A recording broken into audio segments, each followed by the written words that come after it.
baby. Yeah. The Mac is back. Back with another video. Hello, the initiated.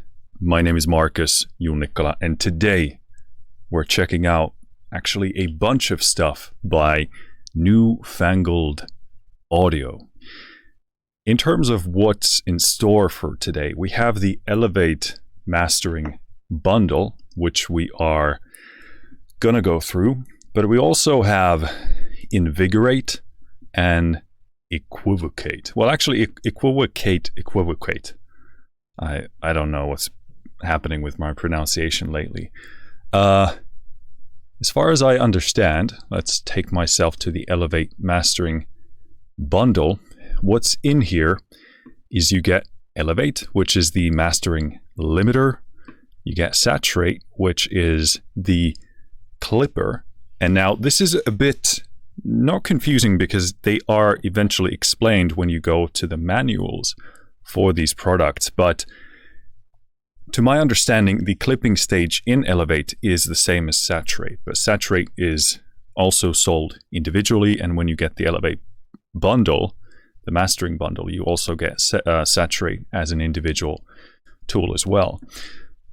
In the mastering bundle, you also get Punctuate, which is not, to my understanding, based on what I read, the same thing, the precisely same thing as the transient emphasizer in the mastering limiter, but it is very much based on that. And then you also get EQuivocate in that bundle, which also is a standalone plugin as well.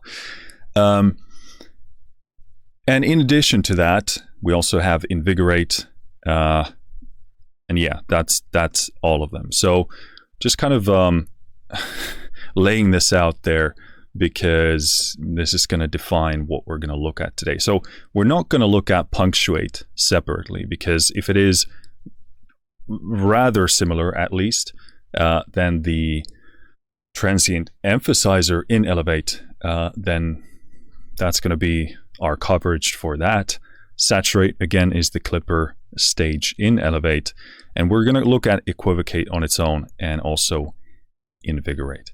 So going into why I'm having a look at these plugins, I've known of Newfangled Audio for quite some time now, quite some time already, and I actually own Saturate already. Because I was looking at clippers. I have the Oxford Inflator, which I like, but I just wanted to know whether there was more to be discovered in the clipping realm. And I heard good things about the Saturate clipper, that it perhaps might be sort of more open, more musical sounding, and indeed it was. I got it on some kind of a sale for really cheap, and I've been really happy with that. But my primary drive into having a look at these is from the perspective of mastering. So that is going to be the emphasis for this video.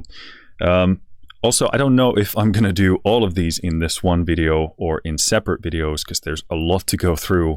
I don't yet know how this is going to pan out. Maybe I'm going to slice and dice these into separate videos. You'll know, I mean, as you're watching these or as they're coming out. But yes, mastering is my main driver for these.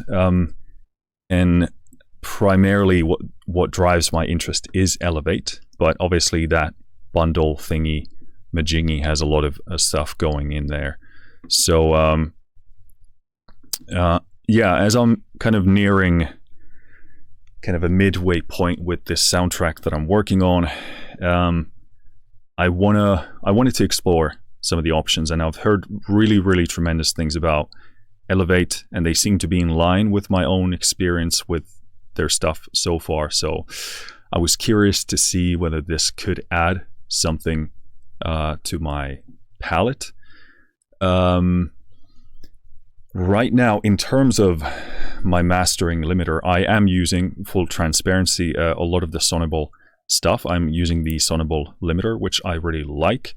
But, I always want to explore more options, see what does what. And in many cases, I'd use certain sections from certain plugins to do different sort of things.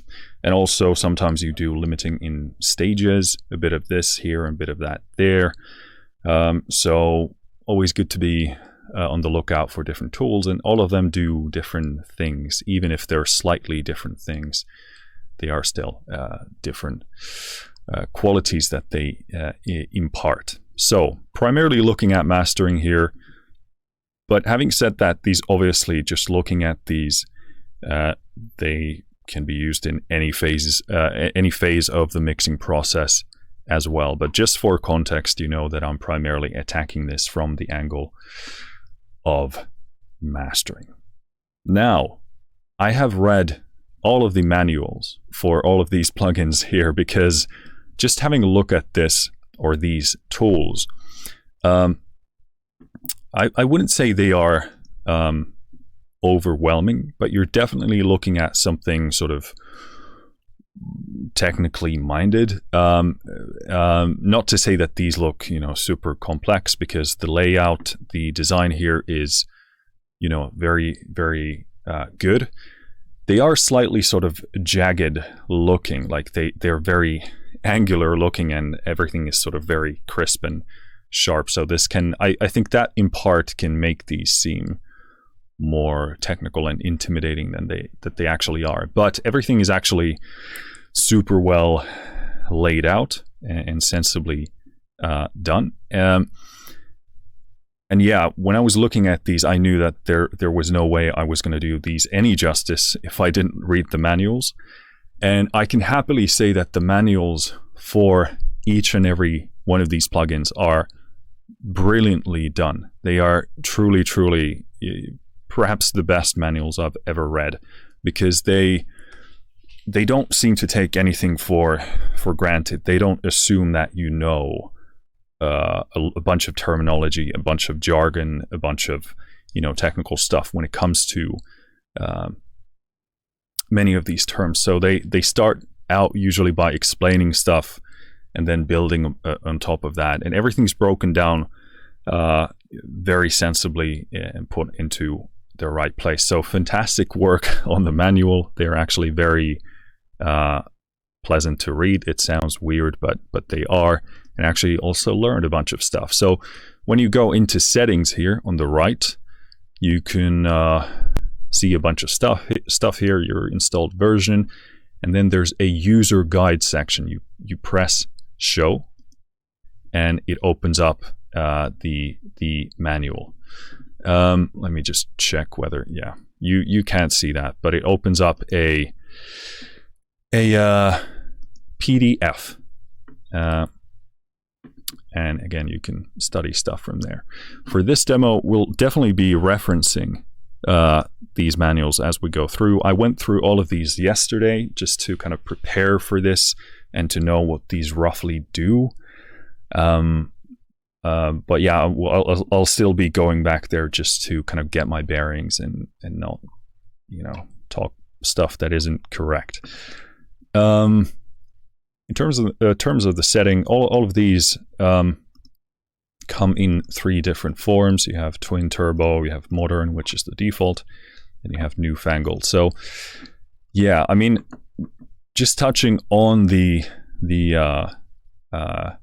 user interface here, again, are a bit jagged looking. So I think it would sort of benefit a bit from a bit of softness. I don't know, they just come across as pretty kind of it reminds me of like brutalism or something like that as a design philosophy. I kind of actually like it now that I'm used to it, and it's definitely its own look, but I fear that it will deter certain people. Yeah, maybe something to think about. I do like that you get different skins for these different looks. The white is actually pretty nice. It can be a bit much on the eyes, but yeah, something to consider. But having said that, after you read the manual, after you get your bearings, after you use these, they are actually really nice to be using. Just briefly touching on the background of Newfangled Audio. Basically, let me first go to the end of one of these manuals where they actually explain the word, because you do want to know why they name stuff the way they do. So, the Oxford English Dictionary defines Newfangled as objectively, not objectively, objectin. Is that actually a word? Objectionably.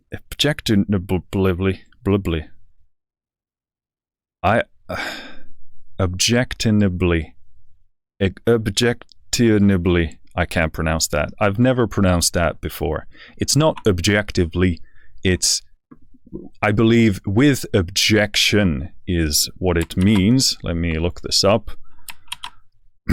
Arousing distaste or opposition, unpleasant or offensive. And I'm trying to read the phonetic part here, but this is filled with, you know, some words when you read the phonetic alphabet for it, they're easy, but this is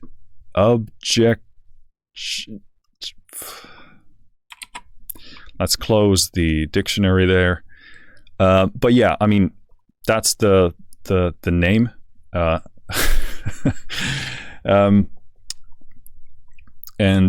basically their philosophy seems to be sort of more forward-looking instead of modeling old gear and stuff. Looking at a science-based, research-based, you know, facts about human hearing, and basing technology based on those principles, or building technology based on those principles. So, in terms of who and what Newfangled Audio are, was started by Dan, let me get this right, Gillespie. Okay, I don't know if that's, I don't speak French, and I never have.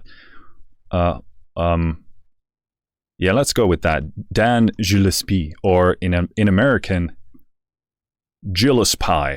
I don't know what you guys say over there, but basically he was 15 years DSP writing for Eventide, and as I'm sure many of you know, Eventide is like an OG of you know, signal processing, effects processing. So yeah, so that's his background. Now, when you buy Newfangled Audio stuff, at least from the website, if you click buy, it actually takes you to Eventide's store. So while Newfangled Audio seems to be an individual company of its own, maybe it's just a brand, but I would presume it is a individual company. So they at the very least have some kind of agreement or contract with Eventide to sell their stuff through the Eventide store. And oftentimes it is the case, if you go to stores, you'll see Newfangled Audio stuff under Eventide, which can be a bit confusing. I do think they would be maybe better off making that kind of separation there, because it's a confusing brand building exercise, because they sort of are together, but they're not. They're under different names, but then I think it's fine they sell it through the Eventide thing, but to understand and see it as a company, as a brand of its own, because the approach and the execution is clearly different. So I don't know, maybe some branding work, in my estimation, would maybe do them better justice. But yeah, I mean, that's the link. I don't actually know the nature of the connection between the two, other than he worked there and is at least selling stuff through Eventide now. But in terms of what the business contract is or anything of that nature, no idea. Yeah, just so you don't get confused about this, because a bunch of you are going to go and have a look at this stuff, and then it's going to be under Eventide. in some places, but not all places. So yeah, cool. I think that kind of explains the background. At this stage, touching on transparency, Dan from Newfangled Audio did send me all of this stuff to check out. As I said, I have bought Saturate before, so that one I owned. It is still in this Elevate Mastering bundle, but yeah, so thank you to Dan for sending that over. That being said, as always, all opinions are my own, both in good and bad.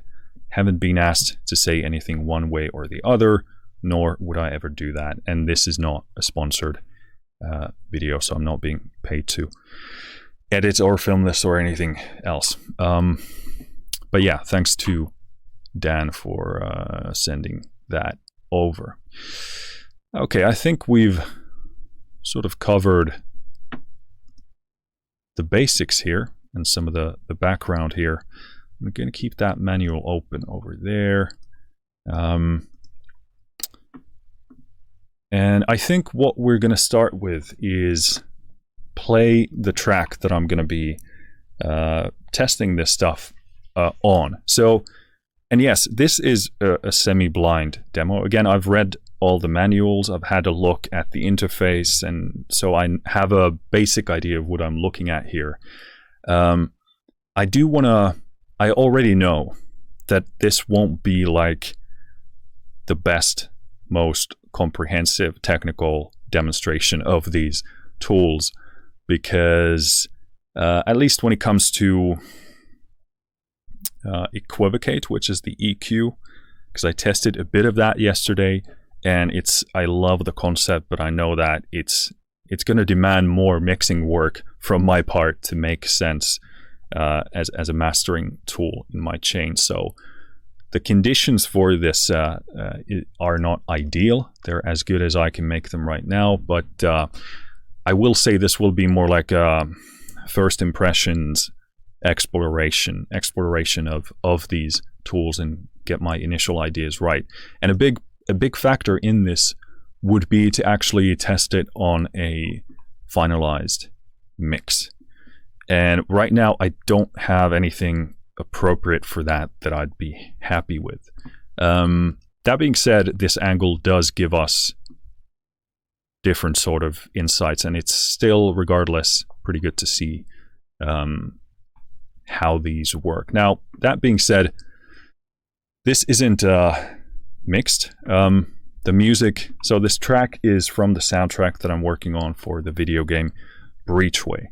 And the arrangement here is actually super simple. We have one synth track, we have basically one percussion track, which is combining different elements into one. And then we have a bit of strings, and then we have one transitional effect track that pops in every once in a while. But basically it's a 3-track mix right now. What I have on the tracks, apart from the programming and the dynamics and level adjustments that are in there, we only have Smart EQ3 by Sonable here, and I'm using the kind of anti-masking tools, the group EQing for that, which, by the way, in 2 days, Sonable EQ4, Smart EQ4 is coming out. I'm excited for that. That's going to be super cool. We're going to demo that as well. But yeah, so good sounds, I'd say decent arrangement here, and we have a bit of that EQing to make things sit better. But other than that, nothing going on here beyond that. And this is pretty intentional. I want to do as little as possible. But yeah, I mean, great source sounds. That really does most of the heavy lifting anyway. But just to give you context on what you're hearing. And then on the master bus, I have a touch of Smart EQ just to balance the big picture. I have SPL Iron, which is a kind of mastering compressor. Very, very gentle on it. No really audible. I mean, well, that's a heavy word to be using. It's simply basically adding a bit of a bit of very musical, very transparent, very natural punch and body. And I'm using the, what is it called? Let's open it up here. Let me actually, I probably need to pin this so we don't balls this up. Yeah, on the iron, I'm using the air bass function as well, which is a fantastic tool for adding some low end and some air as well. A tad bit of Gullfoss, just to make this a bit more sort of comparable to an actual mastering application. From a mastering perspective or a mixing perspective, the biggest problem we have is probably the low end, which isn't super treated here. So that's always from the perspective of mastering is going to be the biggest beast to handle. But that's the mixing context here. We're going to listen to this track, and I have Elevate on here already, as you can see. I've opened just a preset just to get some like a basic idea here, like get our bearings. We have a preset called Minimal Limiting Punchy, and then I've boosted the gain to a somewhat decent level. So just to get an idea of what we're looking at here. So let's go ahead and listen to this entire track through this preset and listen to Elevate. I have no idea what the name of this track is going to be, but it's some kind of a elite boss fight thing. Briefly touching on the track, it is pretty there's a lot of distortion on the synth, which again makes it a bit of a challenging thing to mix and master. I love the sound of it, but it's definitely going to demand a lot more from these tools. But again, you know, that's a also a pretty good use case to kind of demonstrate that. But let's have a listen.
So that's the track.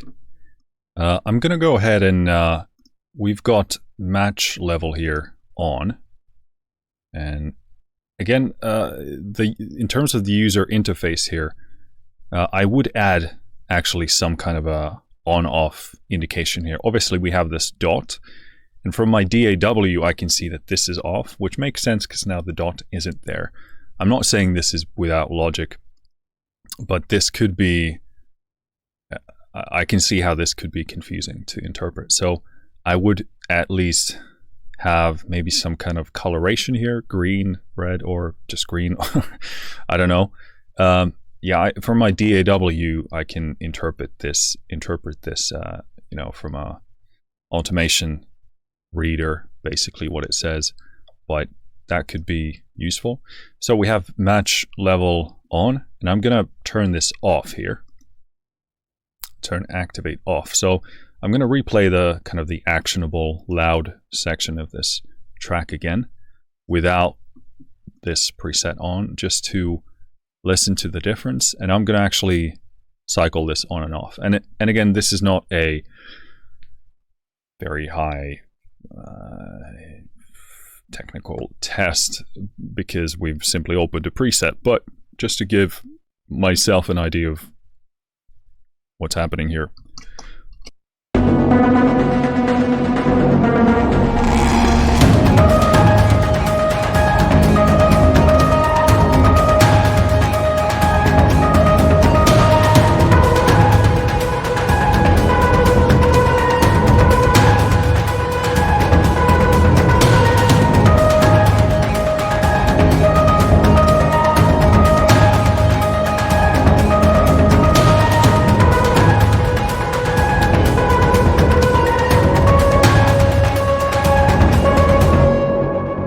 So definitely without the limiter, sounds a lot looser, sounds a lot rounder. The mids are sort of a bit fluffy and overflowing. This one makes it tighter, snappier, punchier. I will say the perceptual volume with this off is higher, but the experience of it isn't better because of it. And again, these matching level tools, they do the level matching on whatever basis they are applying or using here. They're not like, it's not an absolutely perfect art, but it's a super useful tool to have nonetheless, even if you can't make it absolutely perfect, as far as I can understand it from a technical perspective. And in fact, many manufacturers say they don't include it because it can't be perfectly matched. I'd still rather have a version of that rather than not, because it's a better starting point. So please do include matching level functions as much as possible. But yeah, definitely an improvement. And again, why I was drawn to the Newfangled Audio stuff is the natural quality of them, the musicality of it. And again, these are things that other people say about it. Absolutely a thing that I've also found in Saturate. But that's why I'm drawn to this, because as you know, I mostly do, cinematic, orchestral video game music. So I don't want to, when it comes to mastering, I just want to make things a bit punchier, a bit more balanced, a bit bigger, get to the level that I'm aiming for, but I don't want to change pretty much any of the, fundamental sonic characteristics of my mix. Again, if it gets punchier, more impactful, that's great. But always drawn towards these kind of tools because I don't want to do anything super drastic in the mastering phase. I just want to make it better, but keep it as it is. So next up, I think what I want to do is I want to take myself to the manual. I think this is super important to touch on because a lot of these plugins, not all of them, but this seems to be kind of at the core of these plugins, this audio theory principle. So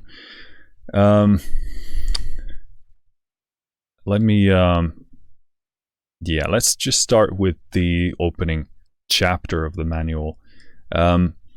So they call this a professional grade mastering limiter and audio maximizer, which is basically the Spectral Clipper part, designed to transparently increase the loudness of your audio signal while maintaining or improving the dynamic perception and tonal balance. As I said, sounds good to me. Uses several technologies to achieve this, but the central idea is to use an auditory filter bank to separate the audio into frequency bands similar to the frequency curve of the human ear. Now, again, this is similar to many other companies like Sound Theory with Gullfoss. I'm sure this is at the heart of a lot of what Sonable does, certainly with the EQ, etc.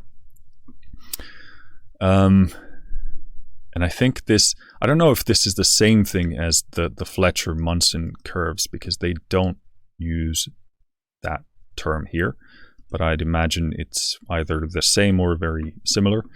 And then they continue, it uses adaptive algorithms to recombine these frequency bands to give you maximum flexibility while avoiding artifacts like distortion pumping or shifts in the stereo image or tonal balance. So yeah, these tend to be the typical issues you bump into with mastering limiters.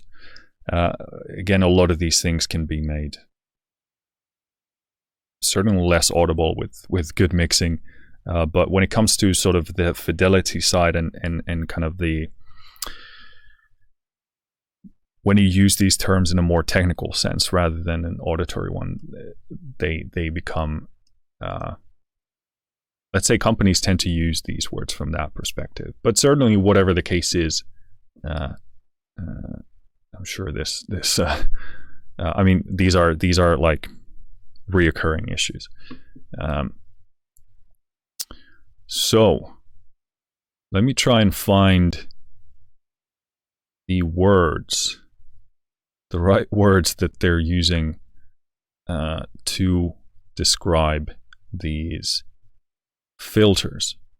Right, so I jumped myself into the manual for EQuivocate, which is the EQ that is in this bundle. Well, maybe, I mean, calling it an EQ isn't exactly sufficient, but it is an EQ as well. But anyway, in here they have a sort of more comprehensive explanation of these auditory filter banks. Now, as far as I can tell, in the manual or the user guide for Elevate, it doesn't use these same terms. As far as I can tell, I would have to go through the entire thing again to find whether they do use these terms. But I would presume it's based on the same approach. Seems like much of this bundle, much of these plugins are based on this similar research, this similar science as a basis for the architecture of these plugins. But reading from here, in the 1930s, a physicist at Bell Labs named Harvey Fletcher was studying the human auditory system. In 1933, he published a paper called Loudness, Its Definition, Measurement and Calculation, which introduced the concept of critical bands in human hearing. The discovery showed that a human can only detect a presence of a frequency if it is a certain distance from another frequency playing at the same time. This frequency distance changes depending on the frequencies of the tones that are playing.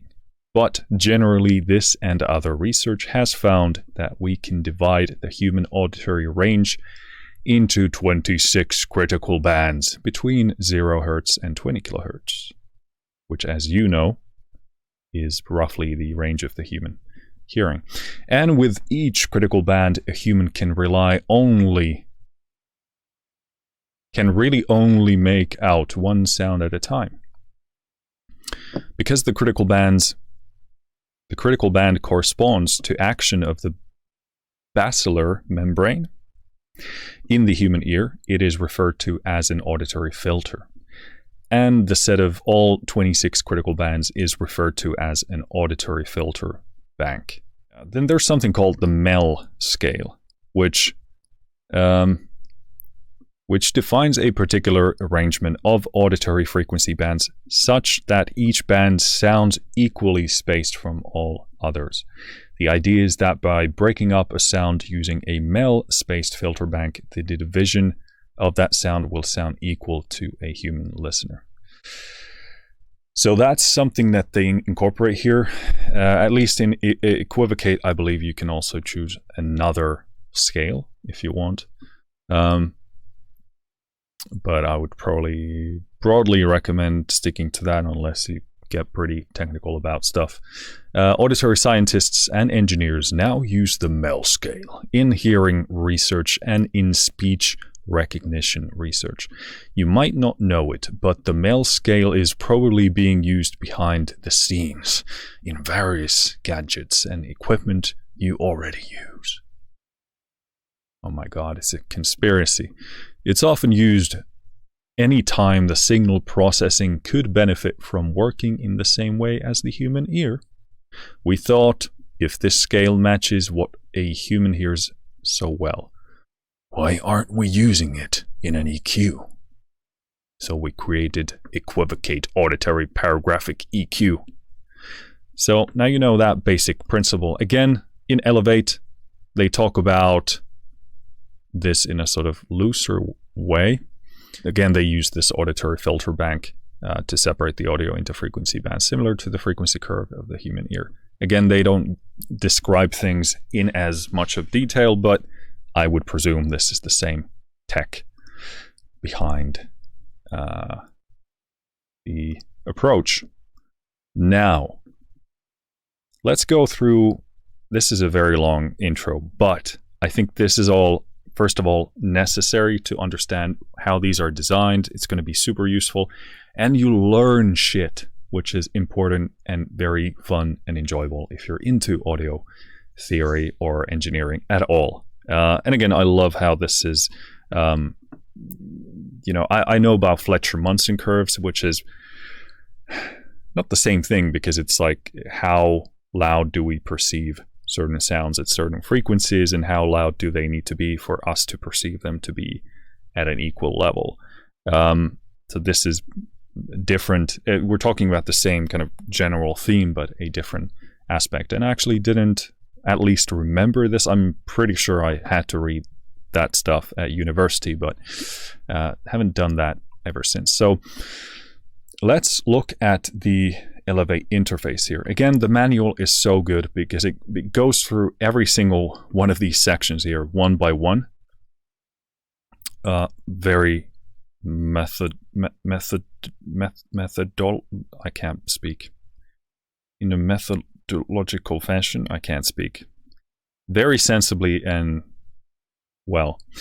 Starting with the top bar, you have undo, redo, A/B comparison, which is great. You have the library button there, which opens up the library of presets here.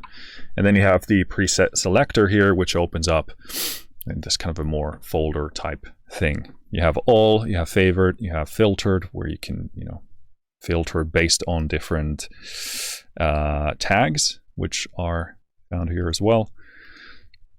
And then you have some other folder stuff, loud, moderate, effect, dynamic, drum bus, and then you have some people who've made, or companies who've made, or studios who've made presets. Very cool. Again, with such a specific tool here, we're going to go sort of more hands-on here. Obviously, we used this one preset already, which gave us a pretty good result. But again, our goal here realistically isn't to end up with a great master, because we haven't even done the mixing properly, but mixing is in a decent stage. And here we are rather exploring the functions of these tools, what they do, what the, what the actual results of pushing and twiddling things around is, and then we can sort of knowing our mixing process, knowing our mastering process, we can decipher whether these functionalities are going to be useful or not. So again, not going to end up with a final result, but we're going to learn what these do and how they do it and how that might be useful to us. Next row, we have active and off. You have this delta button, which subtracts the output from the input to play only the changes introduced by these settings. I like this setting. I don't tremendously use it. This is made familiar to me through the OEK sound stuff. They have the delta control there. Really great to have this in just to demonstrate what this does. Let's play the same section from the track.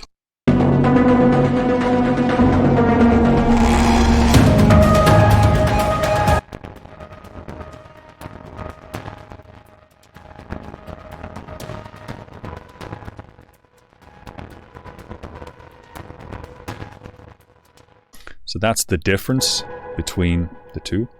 And then you have the match level button, which I recommend keeping on for the most part.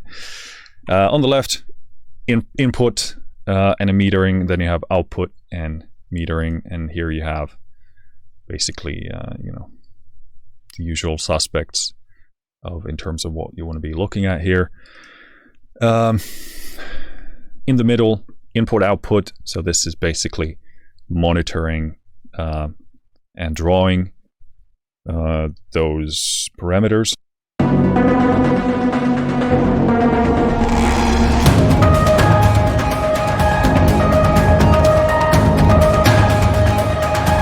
Then you have gain reduction, which is the default view here.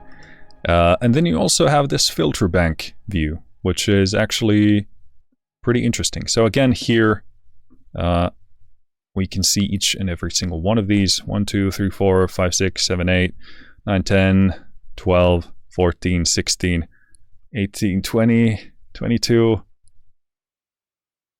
24, 26. So yeah, seems like it's using the same principle.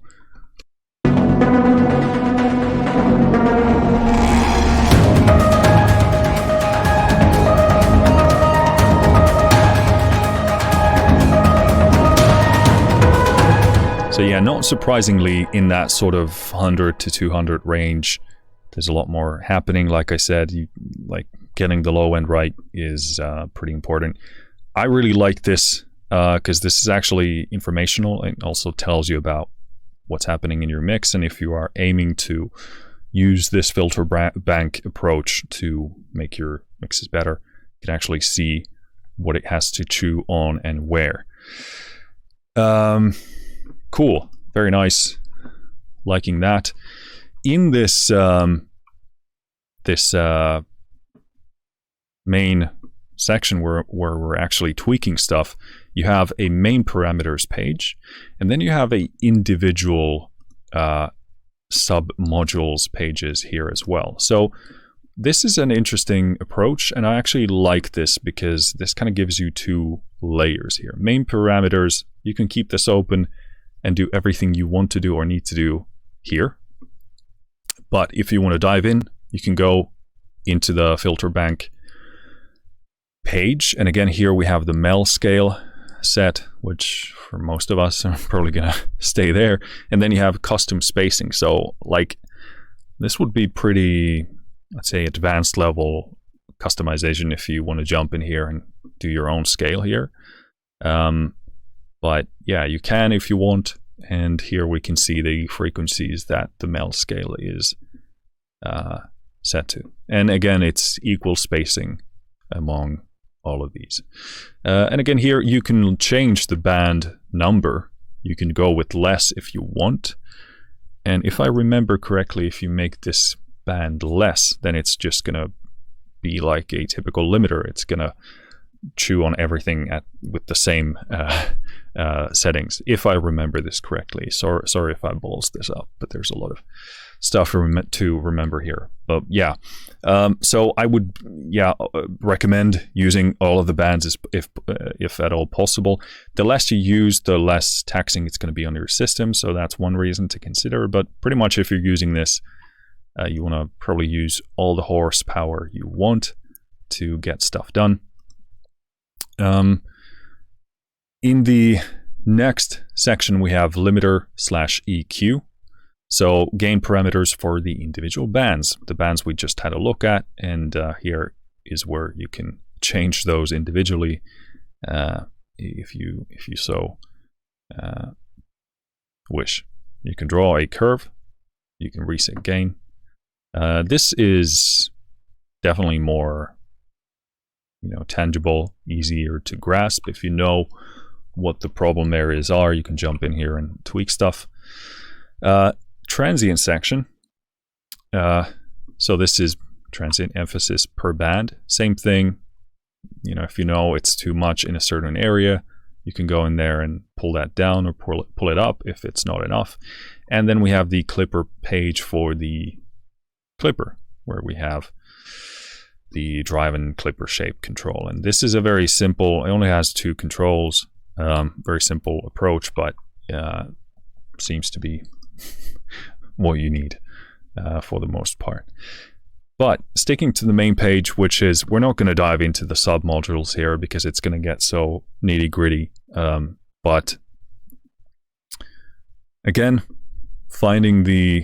going from left to right, the main controls, we have limiter gain, which is obviously going to be how hard you're, going to be pushing this and what kind of levels are you going to try and get to.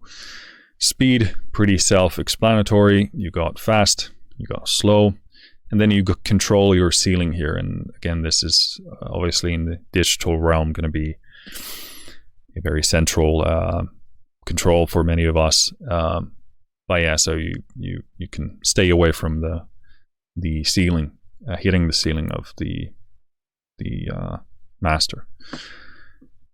Adaptive gain. So this is where I again want to jump into the manual, because this is actually, oh crap, that's not what I want to do.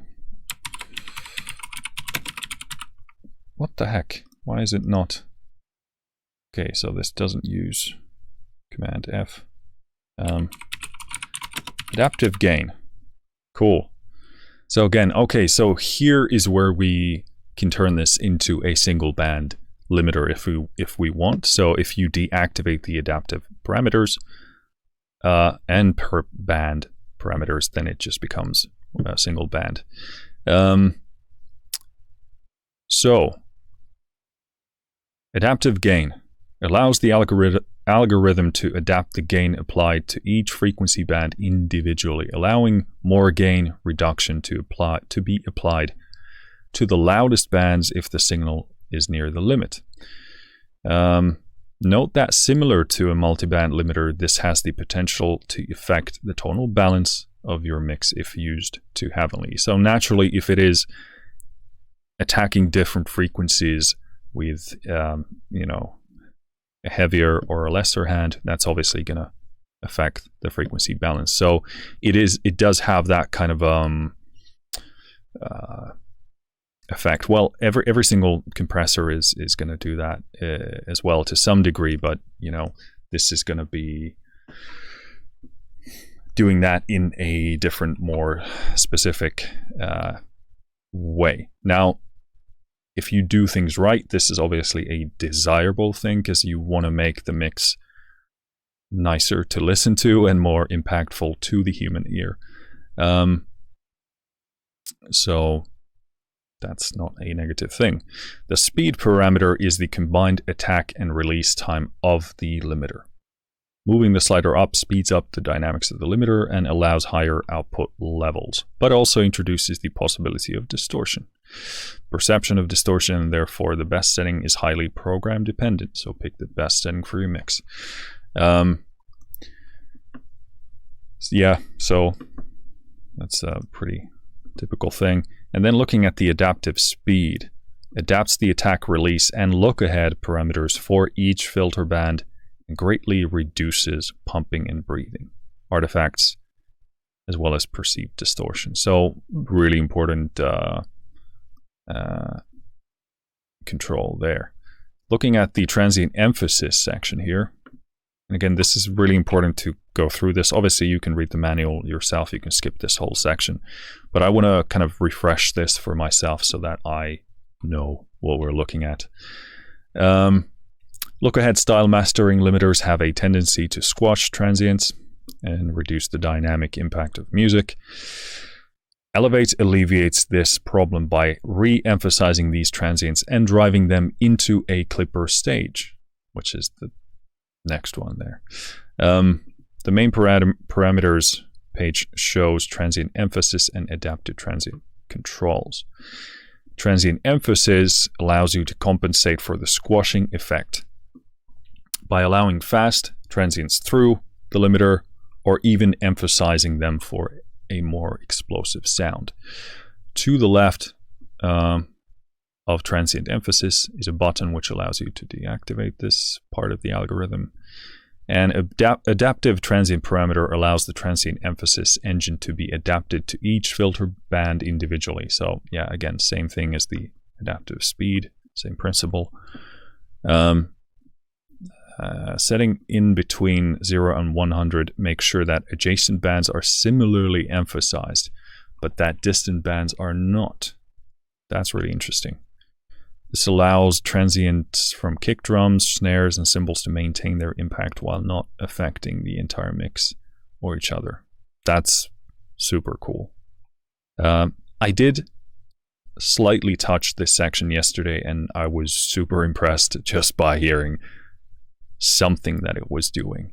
And you know, one of my favorite transient tools is the OEK Sound Spiff. But even that sounded very different to what this was doing. And I use that more in a sort of a mixing sense. I would perceive Elevate to be more like, again, like a mix bus or mastering fidelity tool. But yeah, I was super impressed by that. And again, looking at this, the clipper section, you got the drive, you got the shape. So drive control allows you to increase the limiter output into Spectral Clipper, increases loudness and distortion. And the shape control changes the shape of the gain curve from soft to hard. And they say these are shapes that are ideal for maximum boost with minimal added harmonic content. So yeah, just gonna make it harder or softer and louder or quieter. Cool. Yeah, I think that covers it. We had a look at most of the other stuff that is covered here. So what we're gonna do here is we're gonna go into the preset selection here. I'm going to go into all and I'm going to choose, this is tough to find, but default. So I'm going to select that. Again, this is like a criticism improvement. That's pretty tough to find, and you can only find it by going into here. I think this whole section here should have at the top a default selector that just resets absolutely everything.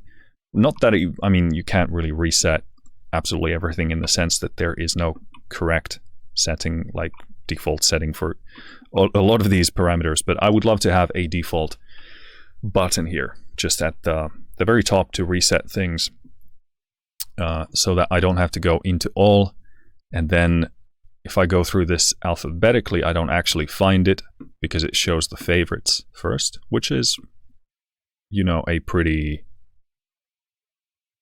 I'd say that's a good feature because they're there, and if I have favorited them, I'd want to find them fast. Obviously, there's the favorite folder as well, but yeah, I kind of like that. And then you have to go to default, and I don't know why, but it's just visually I've read past it many times.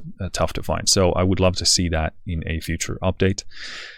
So we're dealing with default here, and what I think we're going to do is we are going to just go through this sort of systematically. And again, our goal isn't to end up with a master here.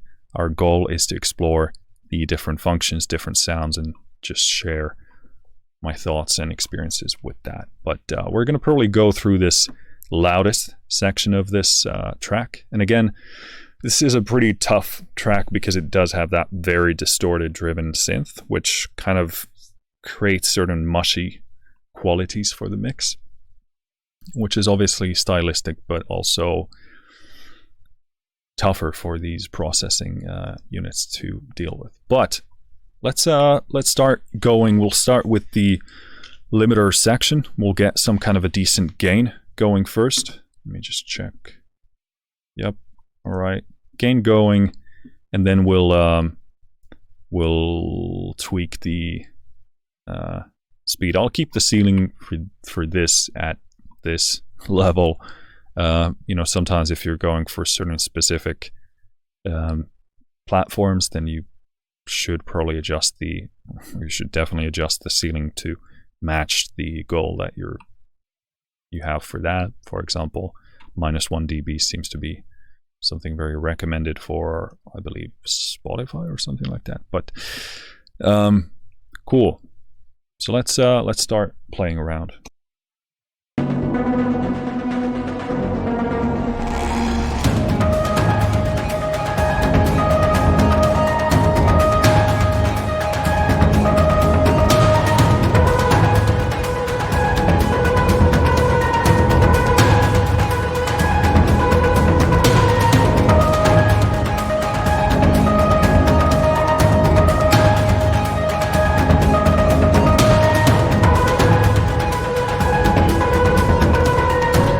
Say I really like the metering here. Very sharp, very clear, super useful. Big meters, that's good.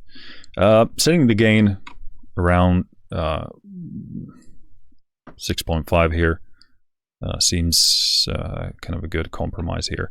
I'm gonna play with the speed control next up.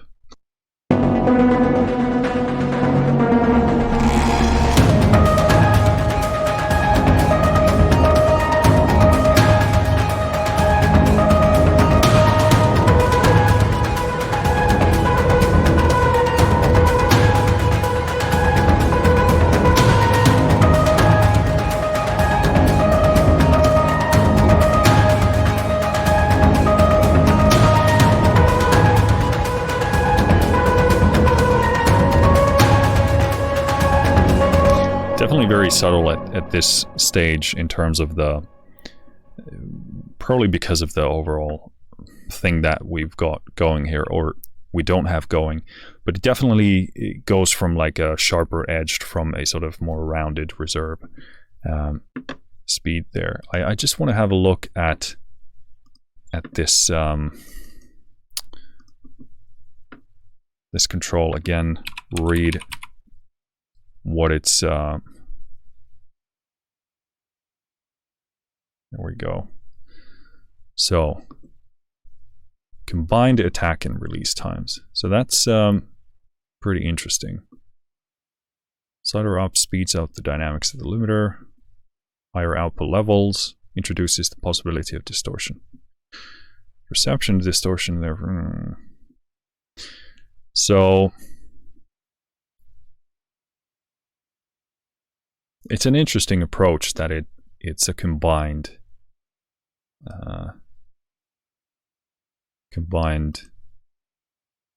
technique. Let's I want to play with that again.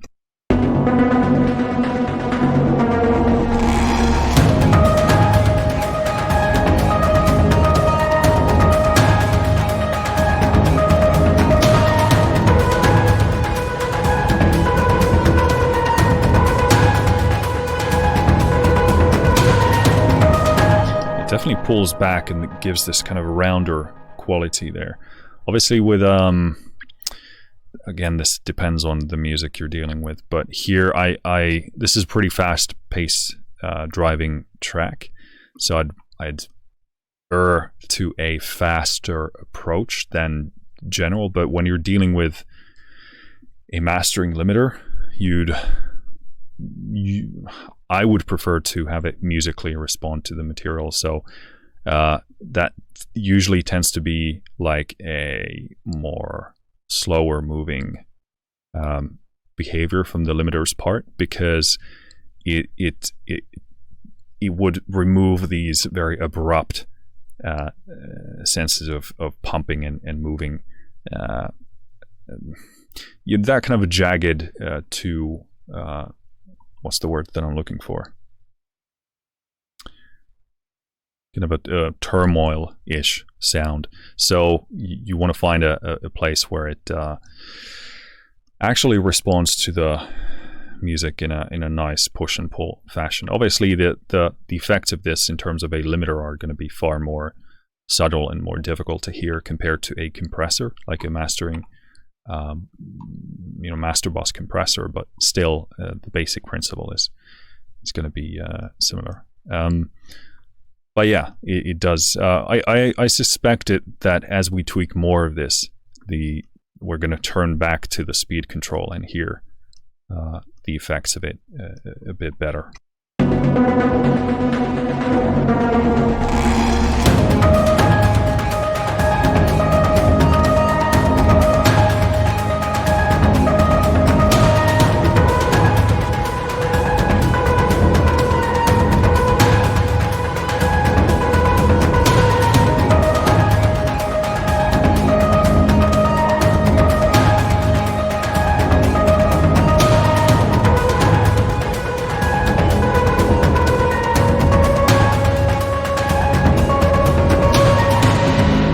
Stay there for the time being.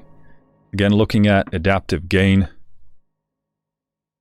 allows the algorithm to adapt the gain applied to each frequency band individually, allowing more gain reduction to be applied to the loudest bands if the signal is near the limit. So in this case, as you saw earlier, the 100, 200 range would be probably dealing with this for the most part. So yeah, affects the tonal balance or has the potential. So let's play with that.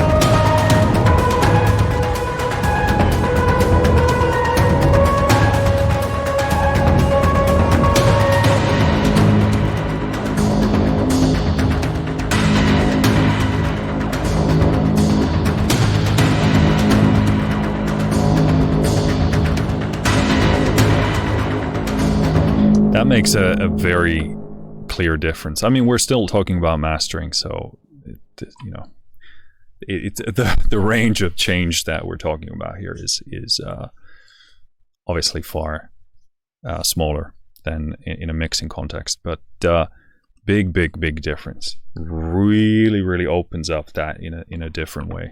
I want to play with that again.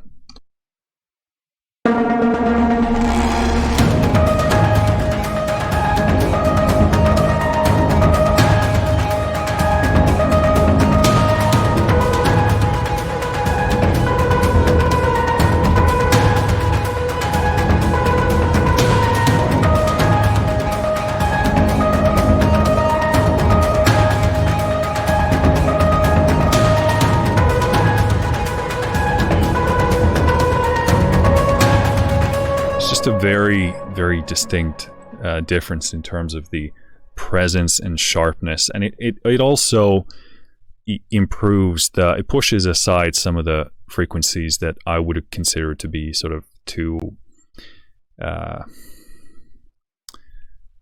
they accumulate. It takes a bunch of that mush away, which is super nice. Again, we're maxing out this here just to hear the difference, but it's actually behaving super nicely regardless of that.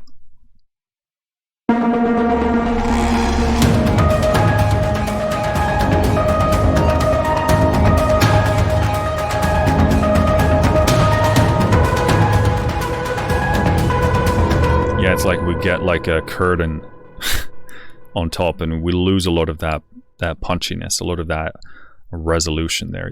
This is a fantastic control there. Obviously the temptation is to I'm maxing it out here just to hear what it does, but that's super appealing. So we'd obviously have to reference other mixes, masters, and not to overdo this, but this seems like one of those really magical controls that really gets you from that 90% to the 95 or theoretical 100. That's very nice, super appealing. And again, speed, adaptive speed adapts the attack release and look ahead for each filter band, greatly reduces pumping and perceived distortion. Cool. So that's it at full right now. So again, let's turn that off first.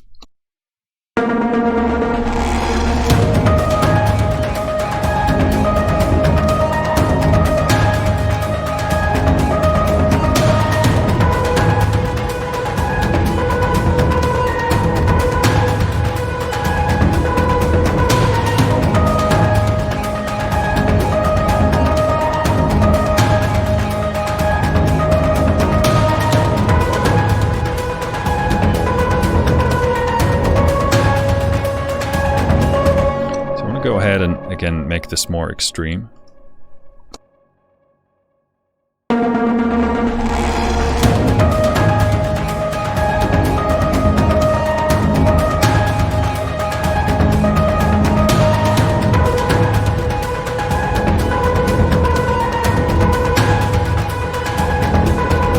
that's like lifts like a blanket from the top. This seems to me like a super like high fidelity kind of a thing going on. Like this isn't, obviously you can push these harder and do God knows what with these, but for me this seems like a final polish, getting that top level fidelity into your master, because that's such a it's a very subtle, super tasteful, very pristine kind of a change. Obviously we're not now testing the extreme, but as I've said many times before, I like to test the extremes to get an idea of what a tool can do, because it's easier to pull back from there. Obviously that takes experience to know how that contextualizes to making an actual piece of music, but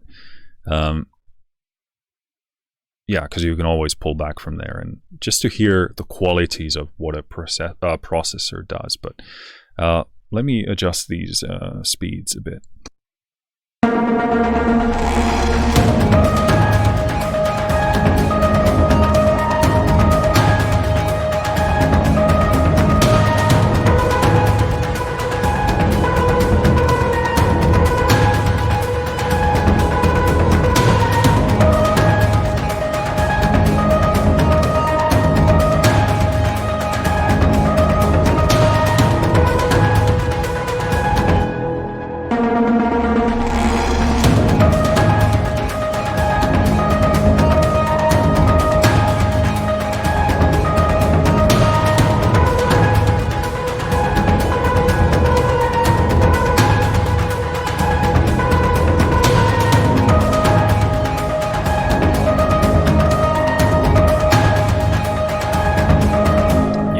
That's big.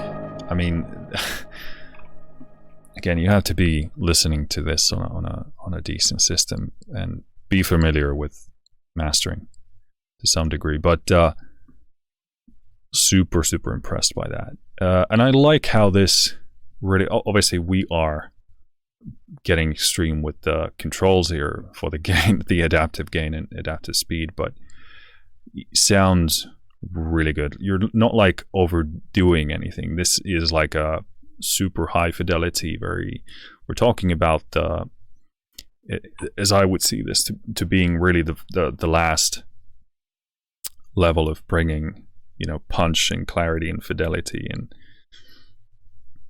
yeah, let's go with those for your mixes, and this really delivers in that department. And again, if you can't hear that, then a lot of that is just gonna go it's probably going to be wasted on you. But cool. Let's go into the transient emphasis section here. So this is going to be fun. Let's pull this down all the way to 0%. We have this on. And again, hey, this is maybe something that could be useful for the interface, because here when I click transient emphasis off, this becomes grayed out. So that could be the same thing we could have for match level. So here when I turn it off, match level, the word, the sentence would gray out. And when I pull it on, then it turns back white. So I think that could be an easy way to improve the apparentness of that. But again, let's briefly touch on those qualities. So first I want to look at adaptive transient emphasis engine to be adapted to each filter band. So basically, again, these adaptive controls basically tell the limiter how much they want to partake in this filter band approach. How much are they going to dig into those individual filters and make them push against this whatever this curve thing was called, you know, the Mel scale here, but this basic principle that these tools are based on. So you can tell it how hard to lean into that, and that's a super cool control, because every track again is going to be different, and this allows you to tell it how much you want to dig into that. So that's probably the easiest way for me to conceptualize what these do. Like, how hard do you want to go into the, you know, design, the special design of these tools. Yeah, that's really cool. Let's actually max this out to start with, and we're going to then go from clean to emphasized.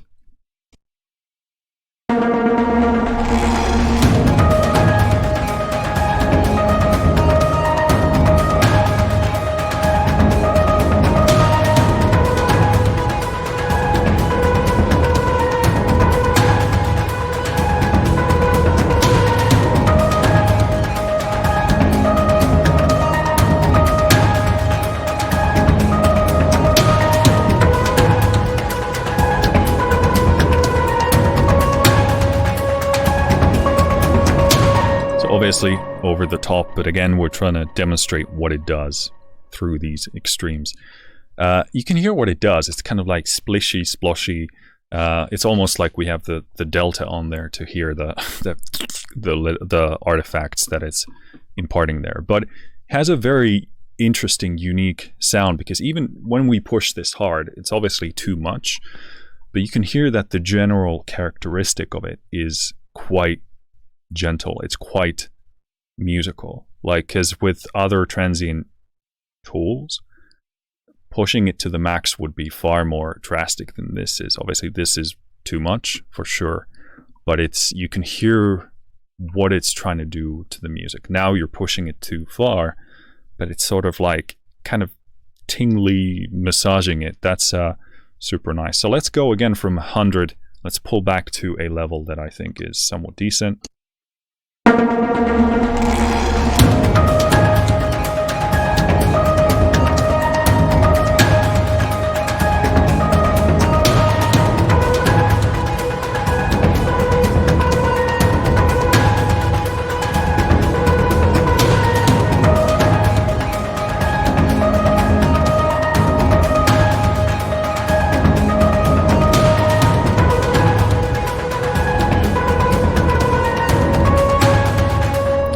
Definitely past the 1/5 point, you can begin to hear the audibility of it.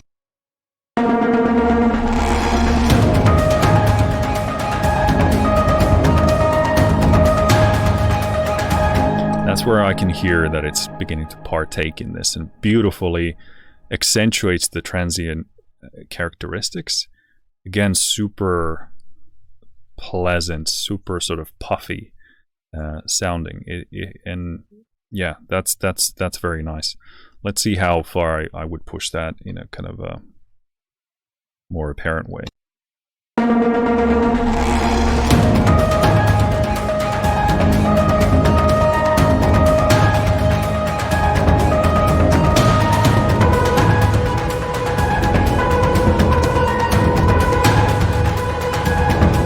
So that's where it becomes a bit sort of a bit piercing in certain places. Again, here I can easily hear what I need to do in the mix. And this is why, like, I love these kind of tools, because they're not only there for you to process your mix bus or make your master. They actually, once you understand what the tool does, it begins to reveal lacking qualities in your mix. So here, I would actually go into the drums, into the percussion, and I would pull back. First of all, I would EQ stuff a bit differently, but I would pull back on certain qualities that become too emphasized once this is actually involved in the mastering phase. So I would deal with the transient slightly differently in the mix phase, but again, super useful to know. And this is definitely going to be the case with something like EQuivocate, because once you understand what it does, you're like, okay, that's super awesome, but then it's going to reveal a bunch of flaws in your mix, because I love the basic principle of it, but it does, to get the most out of it in a mastering phase, you really need to have your mix in order, because otherwise they can become pretty tricky to make sound good. But let's get a transient emphasis level here.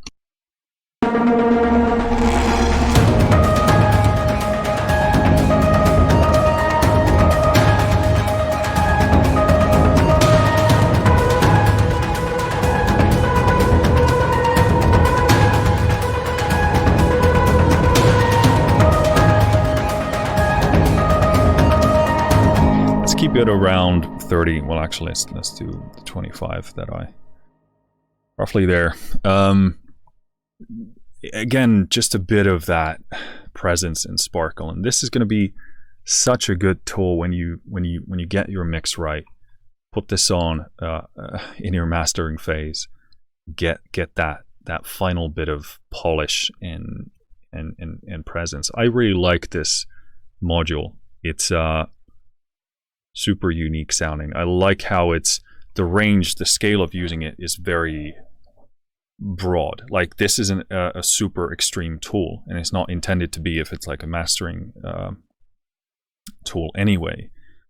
But again, the scope of it, it's very transparent, very musical. And again, with this big range, it's easy for us to find the perfect sweet spot once we have a decent decent mix going. So let's jump into the Spectral Clipper here. Again, here when we go into the shape of it, if I max out the drive here, you can see what it actually practically does. So the drive means, again, we're driving the clipper harder, going for a louder sound, and the shape basically makes the knee here either softer or harder. I almost always tend to go with a soft one with the music I make and with the sound that I want to go for. If you're doing something super rough, hard sounding, then you might want to emphasize that with it, or maybe it's going to be too much. But this way you see what it does. It's like a knee control there. So that's what's happening under the hood. And again, I believe this shape here does it's the same control. So it's just like under the hood thing. So we're probably going to stay here in the softer zone. Obviously, you can tweak that to your heart's desire, fine tune. But let's begin driving this and see how far we can get before there's a lot of nasty distortion coming in.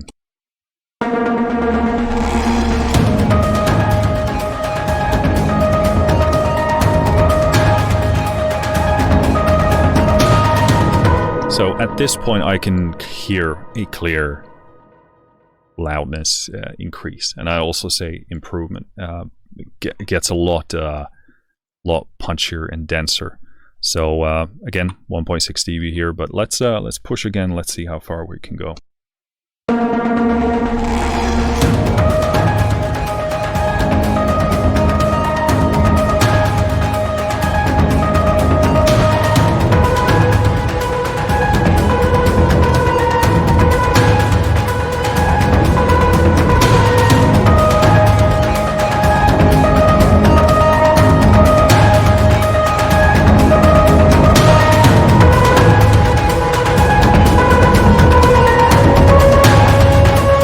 So again, this is super interesting because we have a track that obviously has a lot of distortion happening there in the synth.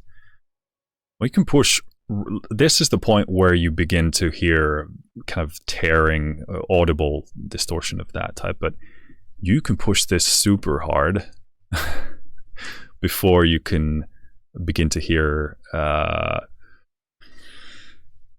things that are audible, I'd say, for the majority of people. So here it becomes like audible. It would be a different story if you were talking with a mastering engineer with a great pair of ears and a great pair of monitors and a great pair of rooms in a great room. But yeah, that's super interesting. Let me, just for the sake of the argument here, I'm gonna max this out fully, and let's just see what happens. And please do protect your ears here. I'm gonna gradually increase this, but you know that we're gonna go all the way. And again, I want to explore the extreme just to hear what it does, what it sounds like, what it does at the extreme range.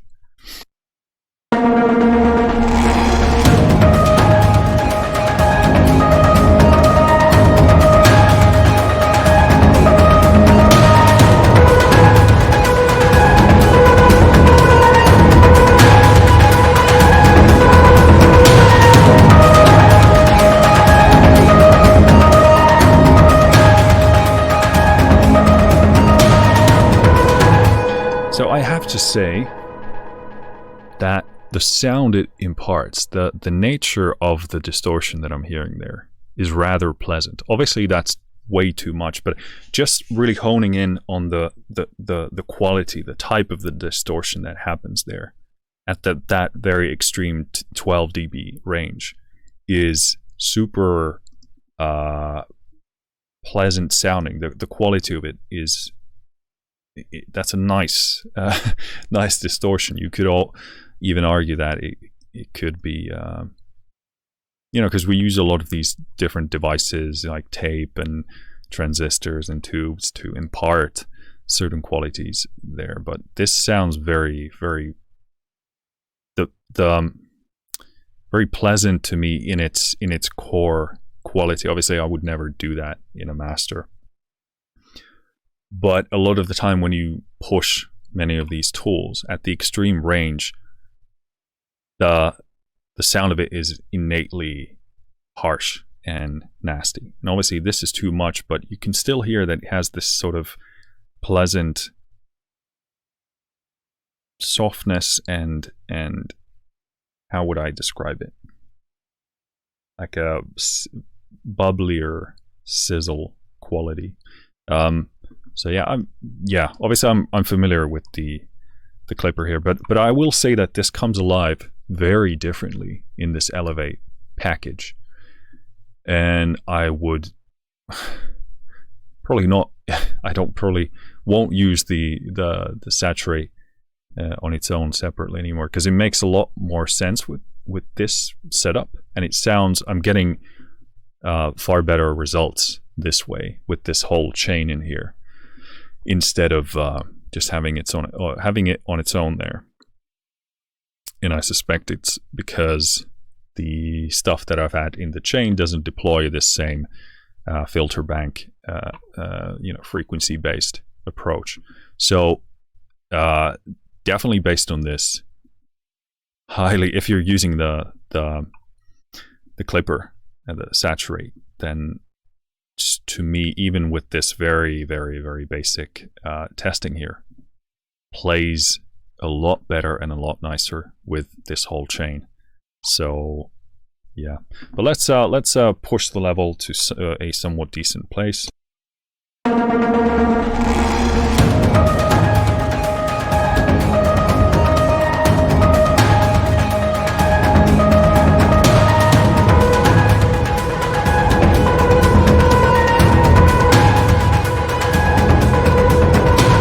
Okay, so this is like a level where the power of it becomes quite apparent. Again, where the level is going to be depends on what I'm mastering for, and I would actually loop back to the limiter to tweak it here to get to hear how it responds to the clipper, etc. But you know, that's I think a good spot where it demonstrates a lot of its power. Let's tweak the shape here. Let's see if we can actually hear a difference.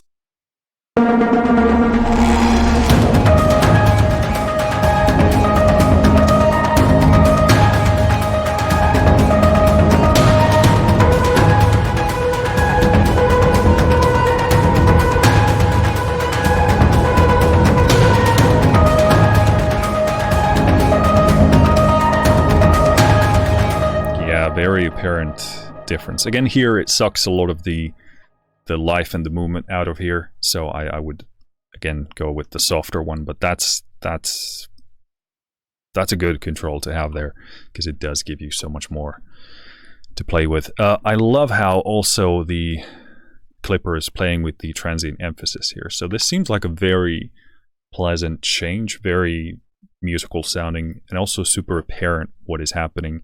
And again, the adjustment ranges of all these controls means that it's not difficult for me to find a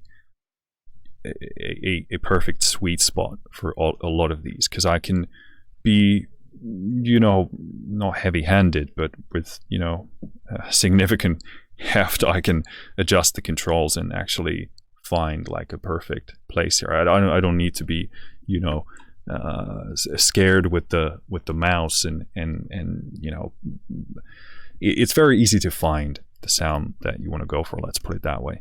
I want to loop back to the limiter here, and again, what I love about this loop is very nice that you can play with how much you want to drive the clipper, which then you can go back to the limiter and see how much you want to drive that, because that's going to lead to different results. But what I want to do here is I want to play with the speed here now with all of these other elements playing. So yeah, let's go from a slow one to a faster one.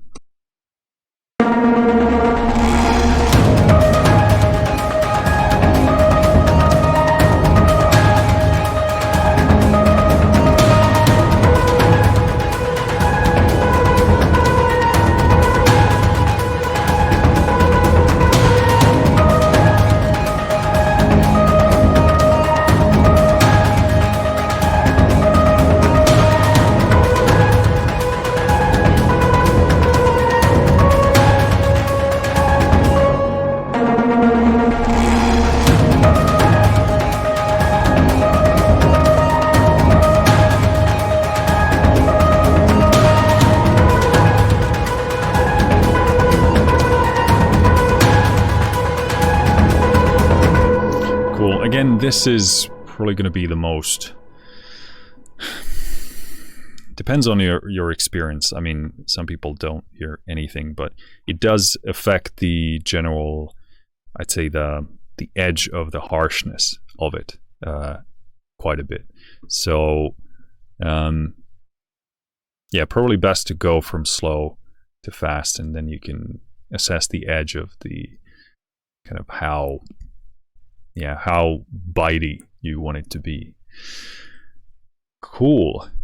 All right, next up, we're actually gonna turn this button on and off here. So we've got match level on again, and we have this active button here, which basically, you know, bypass or not. And we're gonna go back and forth between the two and test our settings here and see what the difference is. So let's go from bypassed to active.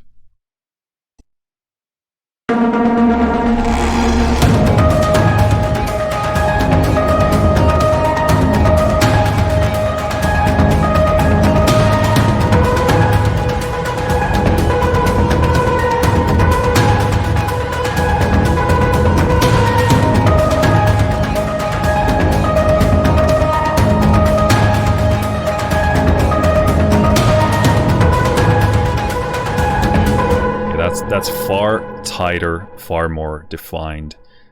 And again, I emphasize we're talking about like this is supposed to be in the mastering phase. This gives like a, to me, like a perfect amount of, you know, fidelity and polish and control. We're not talking about something that completely changes your sound, and you don't want that as a mixing engineer either. You just want a better sounding master. But this is, yeah, let's do one more pass.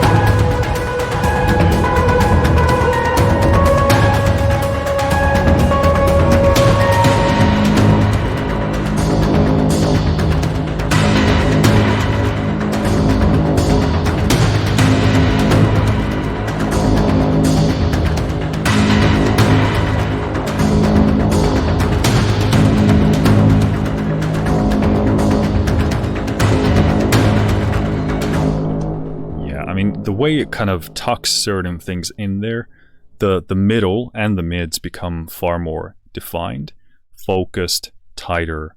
It does this very pleasant polish to the top end. Often it is the case that the top end, when you're changing and tweaking it with any kind of processing, it becomes overly harsh.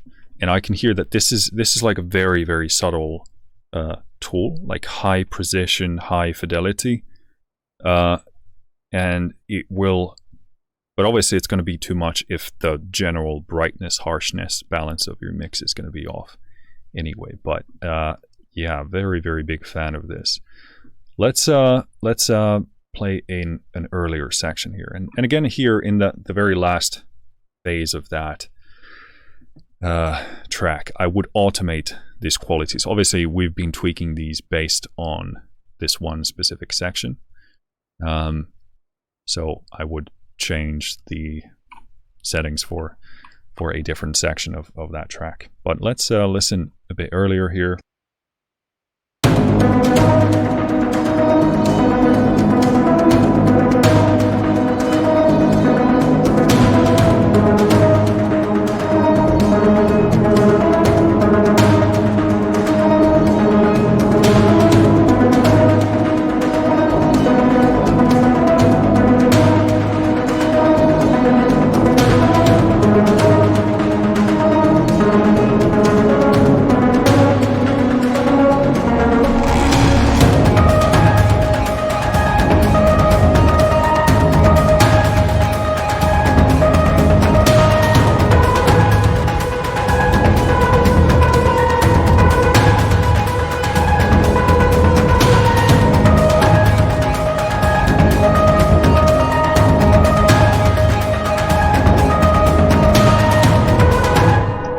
The way it kind of locks it down is super nice. Again, here I would probably go and do my general balance in terms of that bright area differently, because this maybe accentuates that a bit too much. But again, it's like using this, I can hear what it does, and then I can understand, okay, I can go back into my mix or a previous processor in my mastering chain to bring that slightly down. But this is beautifully gonna accentuate. I love how it works sort of seems like in tandem with the transient control, with how it kind of polishes those brighter areas. And super impressive how it locks down the kind of lower, the mids.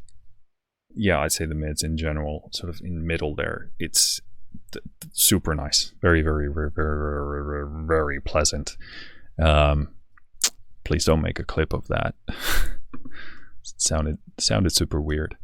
Cool. I think this actually covers the Elevate section of this demo.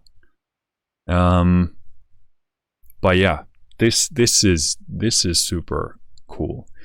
I'll be very interested in seeing how this compares to some of the other tools that I use. Like it's like I definitely want to put this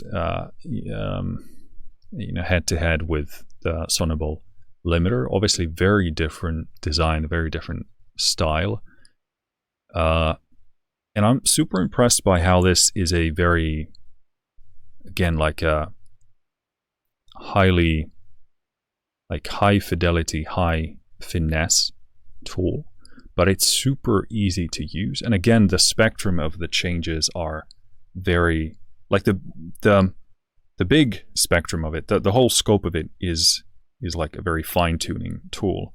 But when as you're moving around in that range, it beautifully gives you a higher resolution range to work with, so it's easy to find what you're looking for. But yeah, to me this seems like a super, fine-tuning, high fidelity kind of tool, and does things that other ones don't. So I would be super surprised if I could replace this with something else. I suspect I would use the Sonable one as a starting point, and then see how far I could tweak the Sonable limiter to get to results that I'm happy with.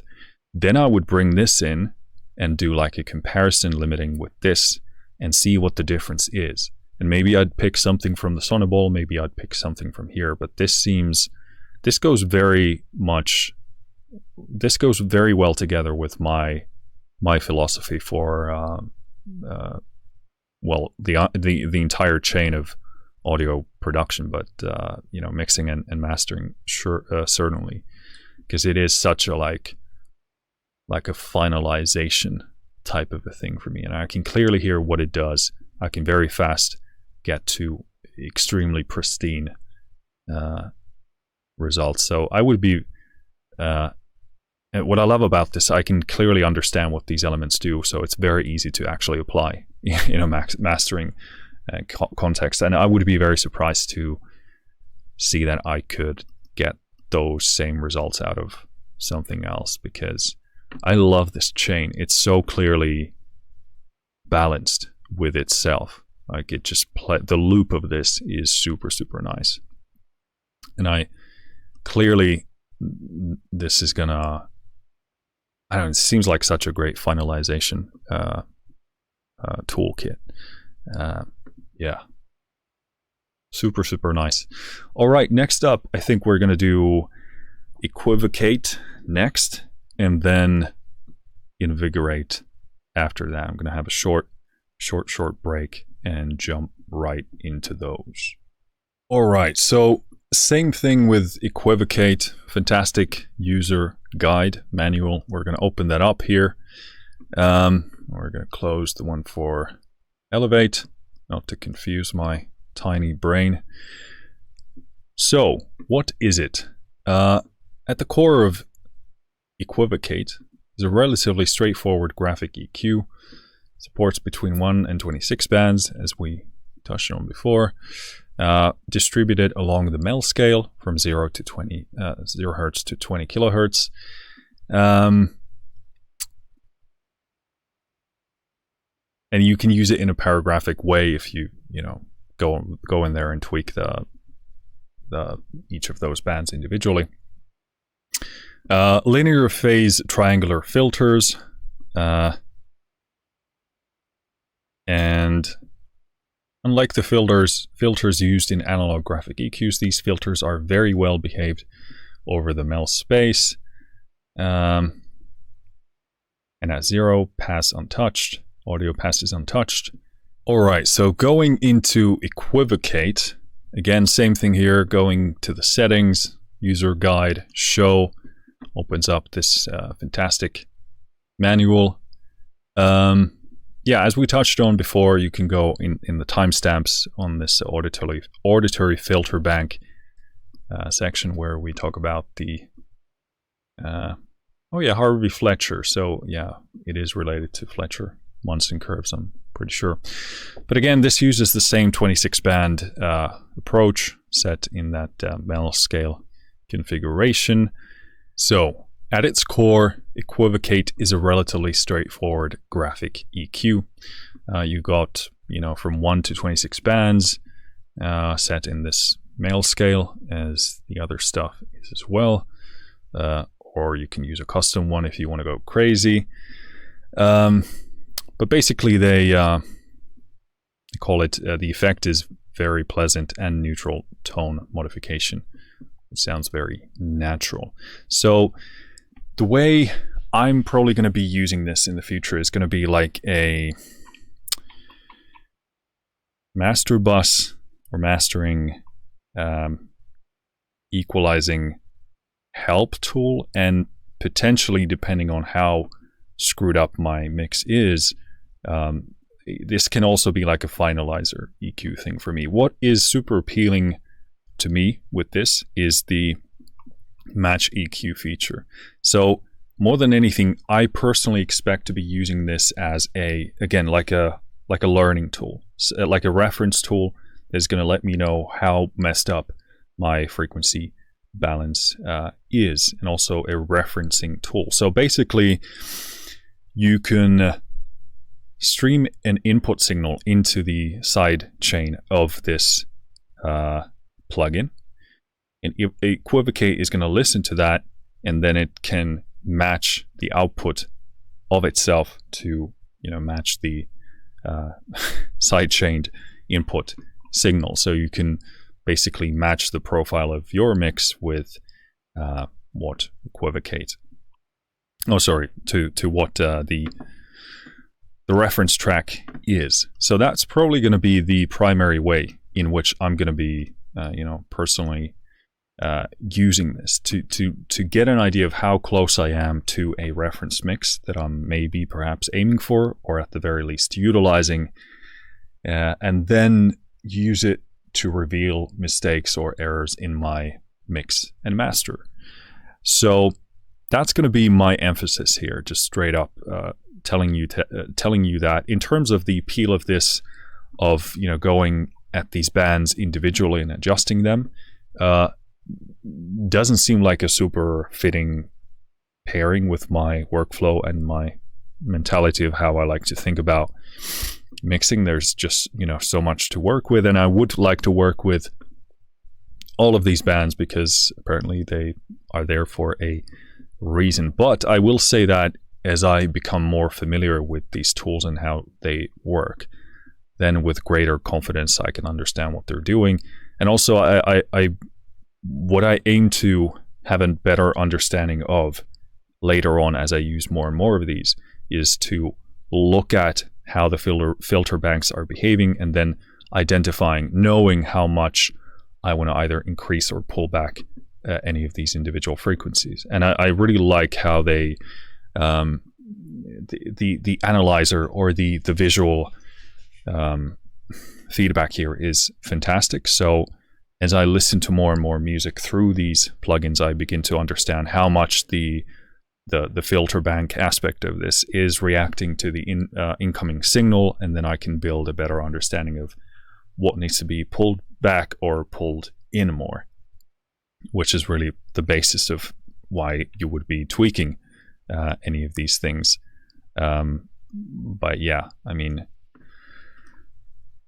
that's really what I expect to understand better in the future, and just full transparency, I don't expect to understand it here and now, simply based on a simple tweak. So what we're going to do here is we're going to use the match EQ function to basically detect, how far off our mix is, or at the very least use it as an eye-opening tool at the very least. But the match EQ principle I absolutely love, and will definitely be using. Looking at the controls here, it's all pretty straightforward, and it doesn't seem like there's anything crazy here. So we're gonna go ahead, and I'm gonna, let me see, choose this reference track here, which totally is not a track from Video Game FTL by Ben Prunty, which I'm obviously not going to play here. Not that, because first of all, we don't want to get copyright striked, nor would I want to play anyone's music without permission on this channel. But this is going to be feeding into EQuivocate only, so we don't even want to or need to hear it. So I'm going to choose the sidechain function of my DAW to send it into Newfangled EQuivocate. There we go. So we have a sidechain input here. And as that seems like that's a decent section of the track to be playing. So you do want to send it. So you do want to send the part of the track into EQuivocate that you want it to match to, obviously. So while these tools seem to be sort of machine learning AI based, at least in terms of how when they're designed, they're not like actively utilizing that as far as I can tell in terms of them existing here in your computer. So for example, in the Sonable stuff, you can send the reference track in there, it's going to analyze it, and then it's going to apply changes. But this needs like a real-time input. So if that was something like, if I could just drop a reference track here and tell it which part to listen to, for example, if I don't want it to listen to the whole song, that would be cool, because this kind of makes this more, it demands more from your workflow. Now, obviously, we're pretty spoiled when it comes to this kind of stuff in this day and age. But it would be cool to have that functionality, because it would be easier. But we're going to play this, and you're going to hear this track that we've been listening to so far. And simultaneously, the reference track is going to be feeding into EQuivocate. We're going to tell it to listen to that, and then you're going to see the adjustments that it's going to make. And this is now on my master bus, and it is prior to the mastering limiter that we have on there. So the mastering limiter, Elevate, is there doing just what it did earlier, so no changes there. Just to give this kind of like explore the context that I would want to be using this in. So let's play.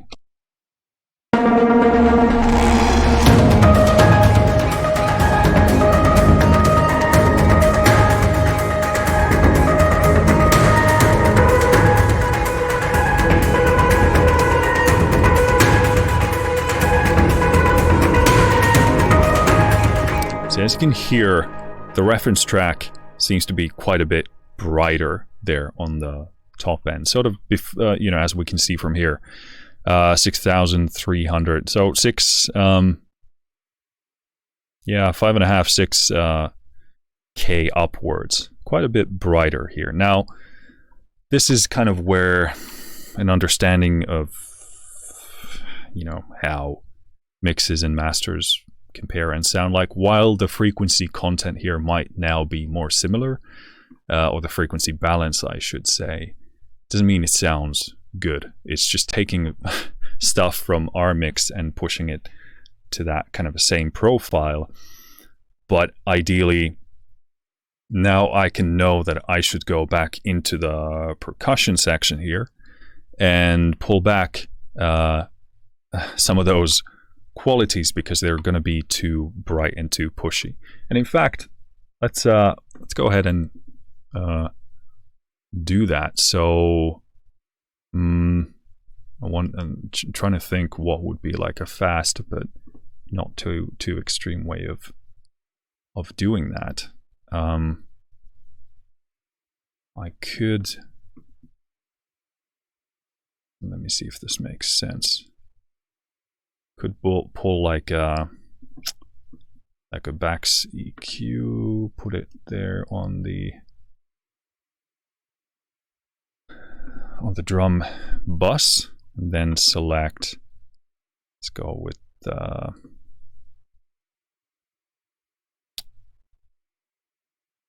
4.8, and then pull that back. Let's see what happens.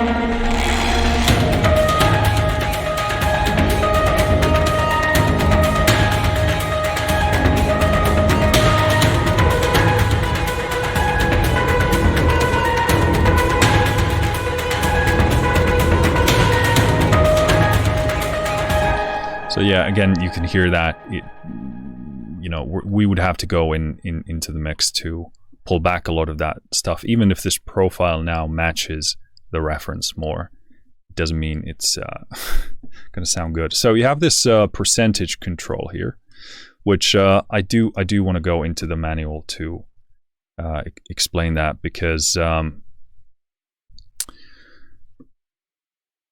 it's not as clear cut.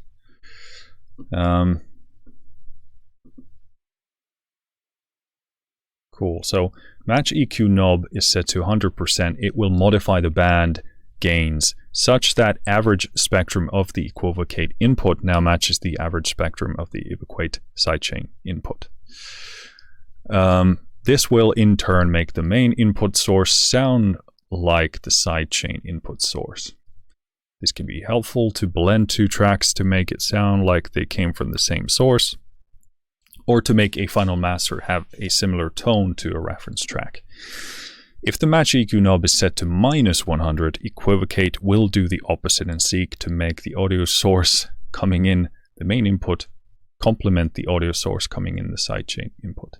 This will serve to make the two simultaneous tracks blend in such a way where each is distinct and easier to hear. They will also compete less with one another. So this would be kind of like a unmasking type of a solution, which again, I want to test that out later on, not today, unfortunately, but this could be like a mix blending tool. Something like, Sonable EQ obviously does the unmasking thing. You could use a number of things, just a basic EQ to do that as well. But I suspect the results of this are probably going to be pretty different, pretty interesting. So interesting to see how that will match up in the future. Unfortunately, I don't have time to set that up today, unfortunately, but something to know, because that could have a pretty unique sound, because this uses the approach of this is so, as far as I can tell, quite different from other ones. Obviously, then you have something that I use a lot is Wave's Factory Track Spacer 2, which is fantastic. You basically tell it one track is going into another, and you tell it where you want the inputting frequencies to duck down the outputting frequencies of that different track. So it's just making basically taking the input signal and dipping stuff down in the other track that same amount. So this is kind of similar to that, but I don't know, because of this filter bank approach, whether it's technically different to those other solutions. I don't know the other technical solutions in those other plugins, but still I would suspect it has at least a different sound. But that's a useful thing to know, because it makes this far more usable. So they recommend sweeping the match EQ knob. So let's go ahead and do that.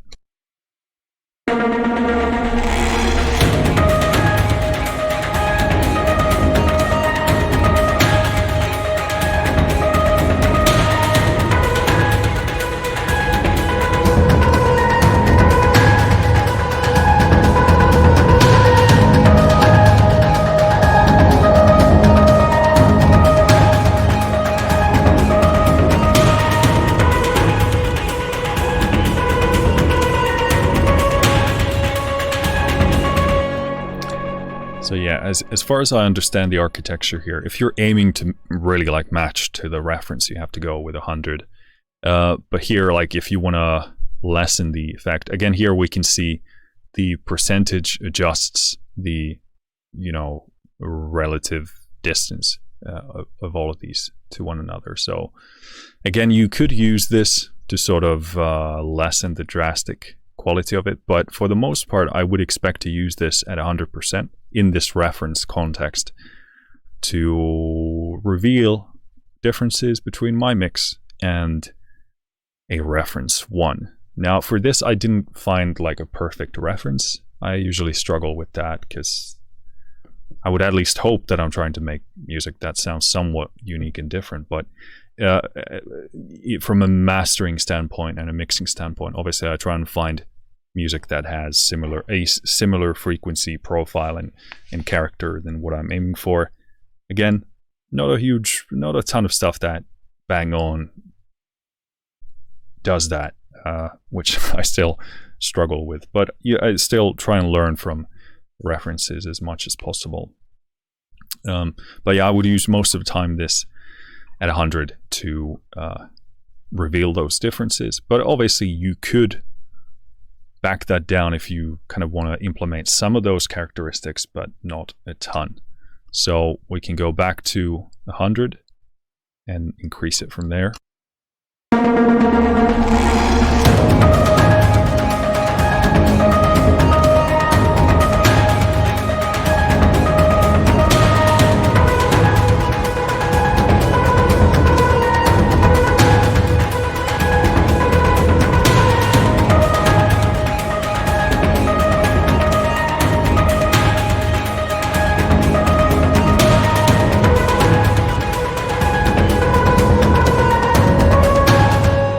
So that's actually pretty cool and super useful. So around, between 30 and 40%, it really does, improve the profile of the track. So again, let's start with this turned off, and then I'm gonna turn it on and you'll hear the 39% application of this.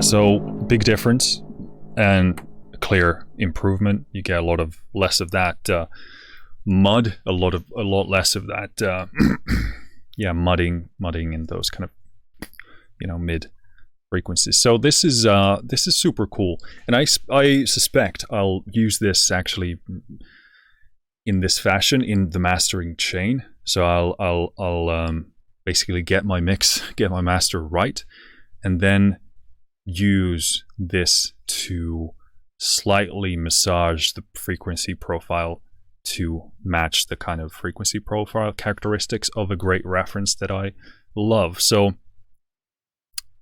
actually, because there are quite a few similar tools like this out there, but they always obviously have this they have the same challenge of, well, first of all, you just realize just how bad your mix is and how far off you are, but they struggle to then be applied in the mixing mastering process in some kind of a usable, some kind of useful fashion. I think this percentage control is actually far greater than what I initially suspected. Definitely, I'll use this as a referencing tool to reveal mistakes. Problems in my mixes, but as I get those in order, I would be expecting to use this as kind of a final massager, because I think the end results of that are going to be sort of quite different to some of the other tools that I have, because this already sounds distinctly different compared to something like Golfos or Sonyball EQ or waves factor EQ, and I'm missing somebody here, but yeah, Golfos seems like the first thing that comes to mind, but that is working against like a universal Fletcher-Munson curve, I believe, against that, whereas this is working against a reference. So super interesting. Obviously then Isotope has the referencing, the match EQ tool there, but it definitely improved the profile, but it didn't, to be fair, I've done very limited testing with that. Again, it did create an improvement, but it didn't quite do as much as I was hoping, at least with my limited testing. So just to be clear, it's not a fair thing to make overarching conclusions about that, because I've used it in such a limited fashion. But off the bat, this seems to be working and massaging the sound in a more pleasant fashion to me. So very cool. I think that's how much we're gonna cover EQuivocate here. And again, you can obviously go in here yourself and tweak these yourself as much as you want. I'm starting to think that I'll probably do more of that than I expect, but again, more testing is necessary. So yeah, let's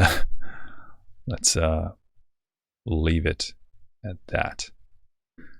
Now, I actually let's do one more pass with this to get what I don't quite understand with the match EQ setting here is so basically the match EQ button toggles the match EQ mode on and off. Makes sense.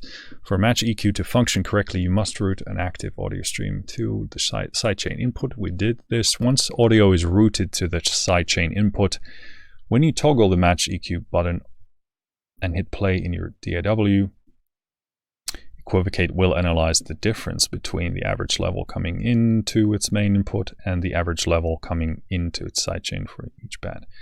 This is a bit confusingly written, because when they say when you toggle the match EQ button, makes me think that I need to toggle it for it to understand the difference. But as far as I can tell from because you're getting the sidechain input, which is it's listening to, and it's also listening to what is coming in from the main input, it would know the difference all the time. So the toggling, as far as I can tell, would make no sense why it would be necessary. So this is a bit confusingly written, but so maybe something to look into in terms of the writing of that. But yeah, now it's on. Let's actually put that to a decent place, and then we'll introduce Invigorate here.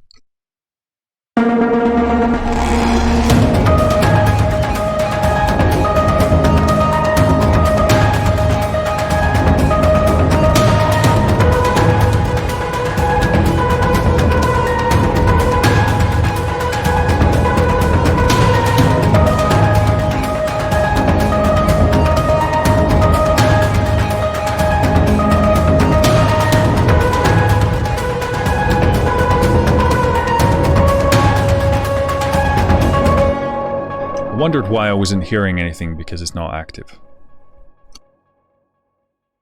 This is one of the, and I talked about this on a Sonable plugin thing as well, because it's like you have the bypass button on the plugin itself in the kind of DAW window, and then you have this in the in the plugin as well. So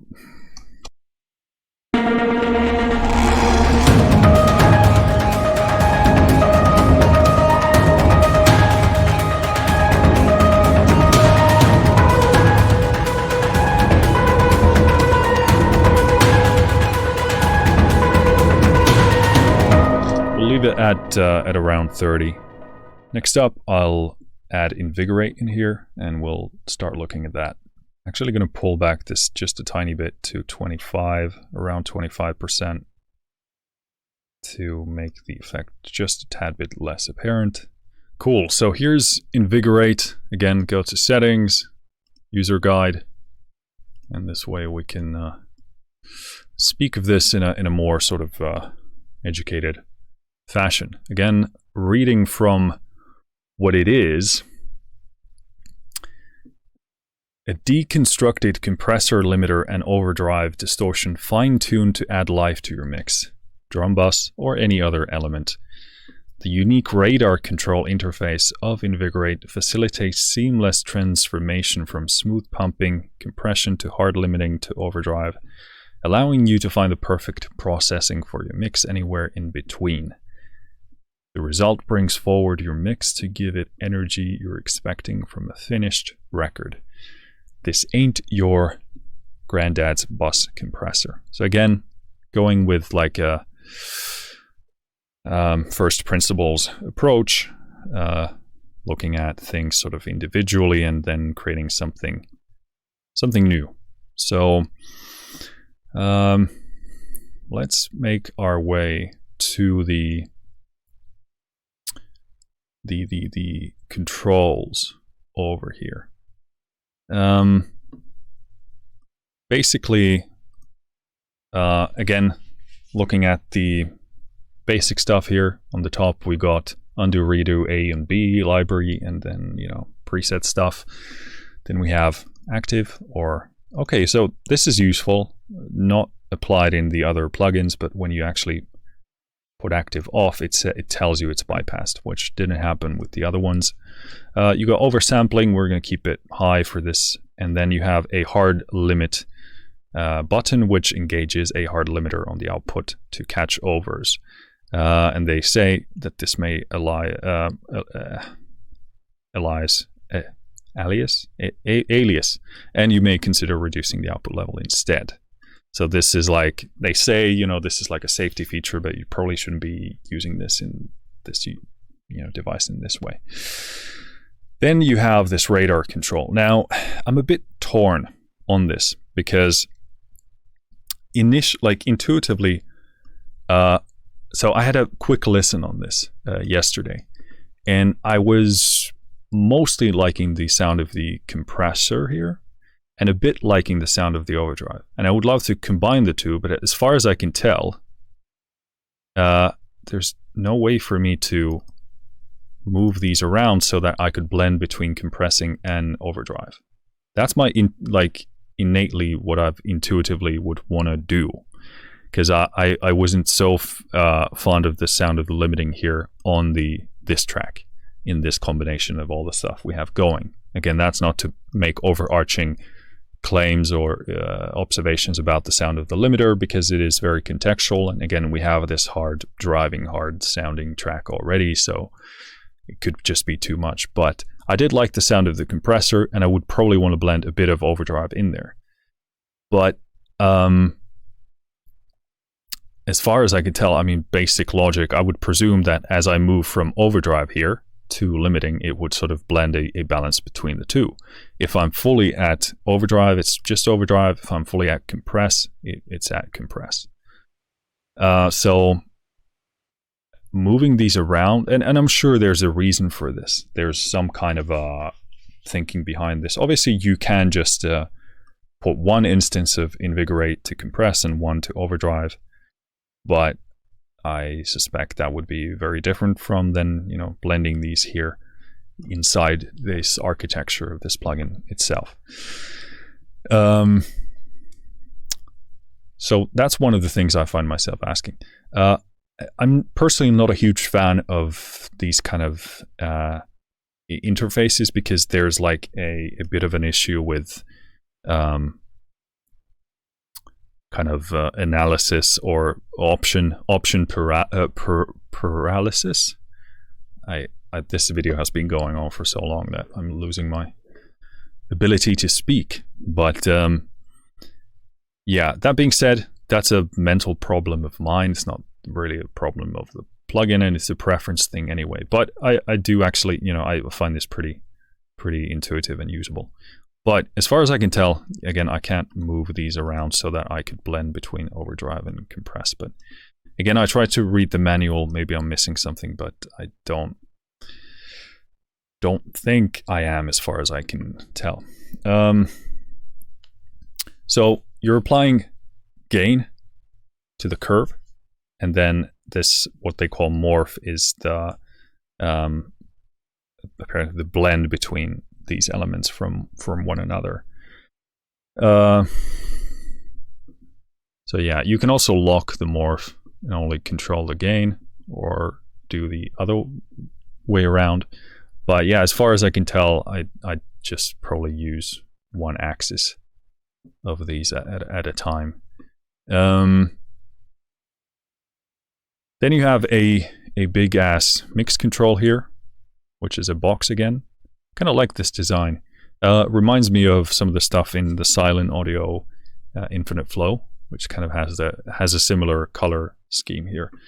But I like this design. It's not super maybe intuitive, but you know, cool design nonetheless. And this is like a tool that you probably would be using in many cases as a kind of a blended type of a stuff to invigorate your sound, as it says. So certainly in a kind of mastering context where we're using it right now, probably going to be blending that sucker. But when you use it in full 100% mix mode, you can hear what it's doing, and again, backtrack from there. Level detector. So you got attack and release. So attack, as you hover on this, you get this instruction. Shorter times squish the transients, longer times let more transients attack, transient attack through. So basic, you know, compressor function. And then shorter times give a pumping and breathing effect, longer times smoother compression. Then you have this anti-pump control, super useful, because you can then deal with one of the biggest issues with compression. Often if it does pumping that is not desirable, so it steers bass away from the compression into the distortion to reduce pumping artifacts, which often is the case that with a compressor you want to tell it to, hey, not eat as much low end as possible, and then link the left and right channels of the compression by the percentage set. Cool. Then you have this curve thing here, which I'm again gonna go into the manual to explain it better. Home to the level saturation controls. We've designed this curve to sound good as an overdrive, as well as a compression and limiting curve. That's kind of doing all of those things. It has several controls which you can use to tailor the sound. Shape is the knee. So, oh crap, I opened Fmod. But yeah, shape, basically, you know, this is a softer one, that's a harder one. Squash puts downward pressure on the, okay, let's close this one. Oh, I can't. Let's close Fmod Studio. On the curve, leading to an audibly over-compressed sound. So yeah, it's, you know, squashing. Gate clips the center of the curve, which can create a wonderful gate-like effect. So yeah, and then you have this interesting tone control. So you got a section for sensitivity, which I believe is the detector. And then you have input exciter.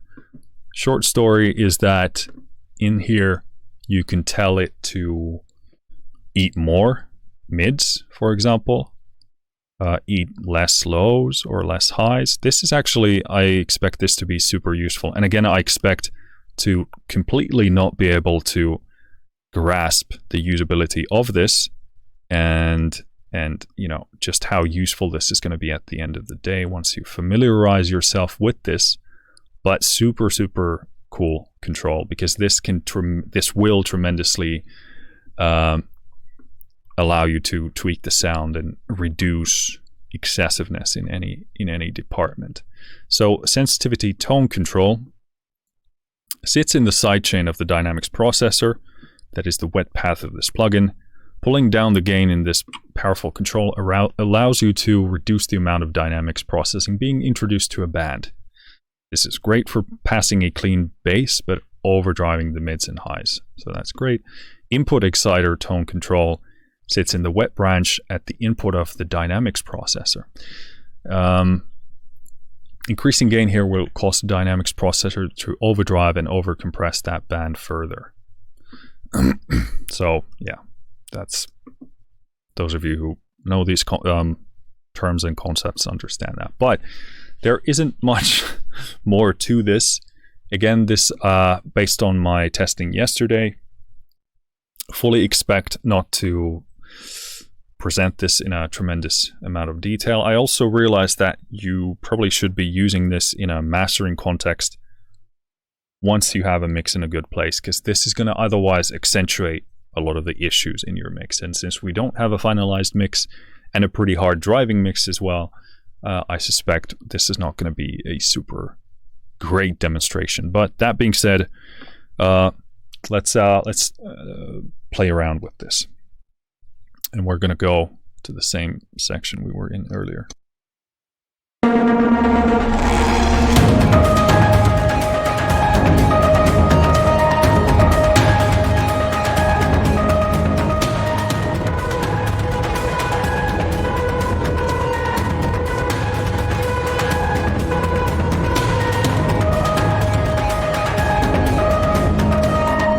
So the basic quality of the compression here, I actually like the tone of it. I'm going to leave it at that level because now it's audible, but it's not overbearing, not too much at least. And I'm going to adjust the attack and release here to find something suitable.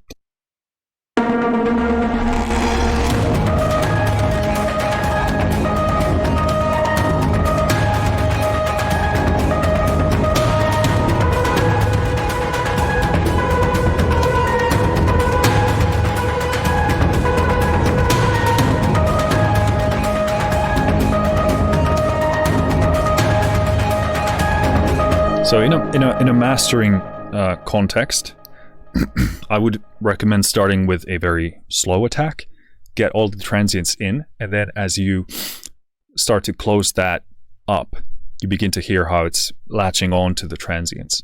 So in a stereo bus way or a mastering way, it gives you a good idea of how you want it to chew on those transients. For release, could work either way, but we're going to start with a slower one. So now it's clamping on the audio for longer. As I release the release, get it shorter, you're going to hear more movement.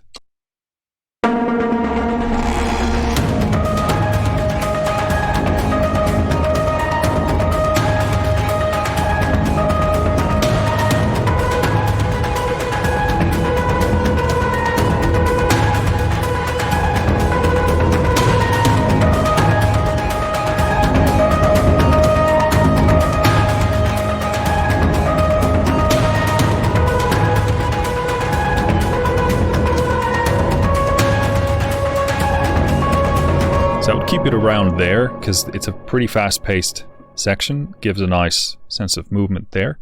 Next up, let's try the anti-pump. So I'm going to start at 0.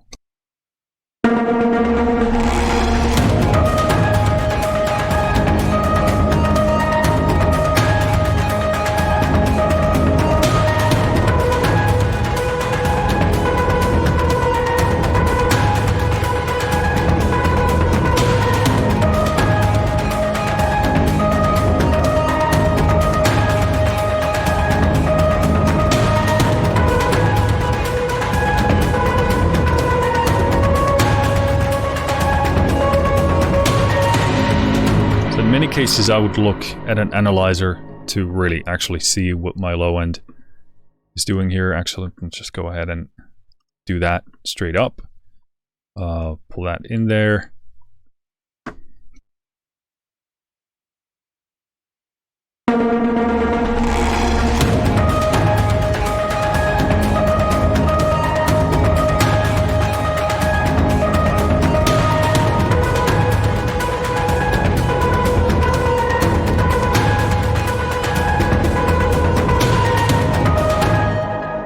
So probably I would go up to about 200 even, maybe less.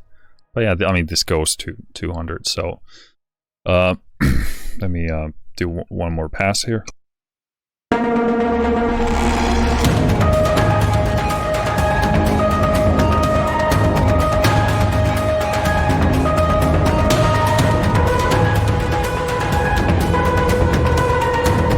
Let's keep it at that. It does lock down a bit of the kind of 150, 100 area a bit more if you lower it, but it doesn't sound particularly great with this configuration we have going on.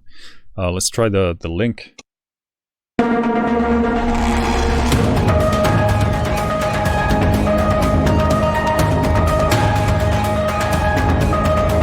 Cool. So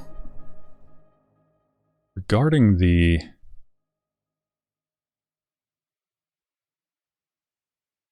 curve here, so again, this gain here is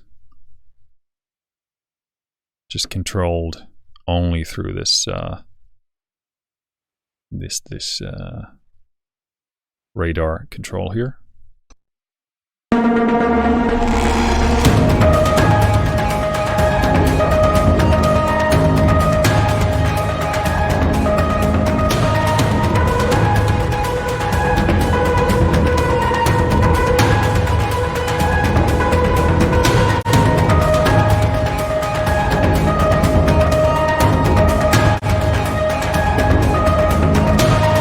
So again, for this track, the compression gets a bit much because we have all these other things going as well. But it's just to explore and demonstrate the sound of it. And again, I would probably use this in parallel. But let me push into the limiting area to hear the sound of that.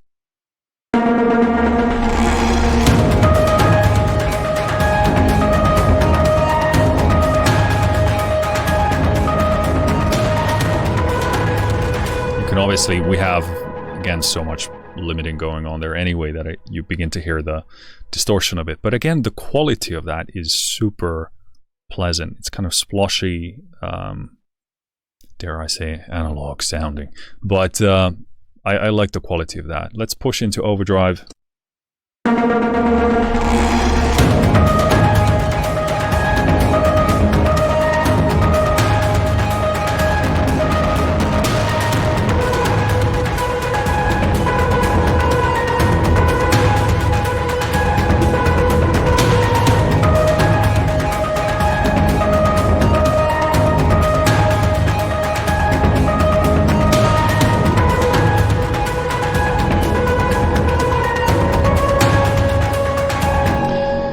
Yeah, I like the sound of it. What I would love to have an option to blend between the compression and the overdrive. Again, as far as I could tell in the manual, that's not possible. So I don't know why the configuration of the blends here are done in the way that they are.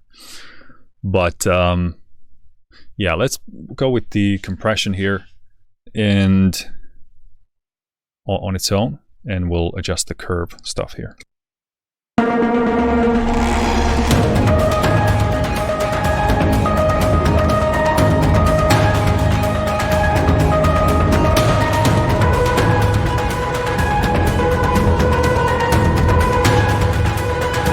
Does actually the harder sound does snap a bit better here. Let's try the squashing.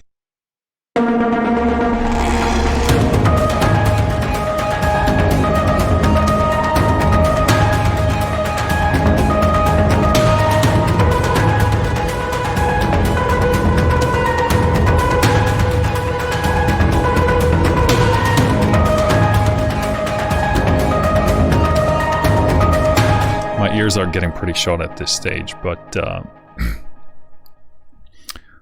it seems to bring a nice sharpness there. Let's try this gate stuff, see what it does.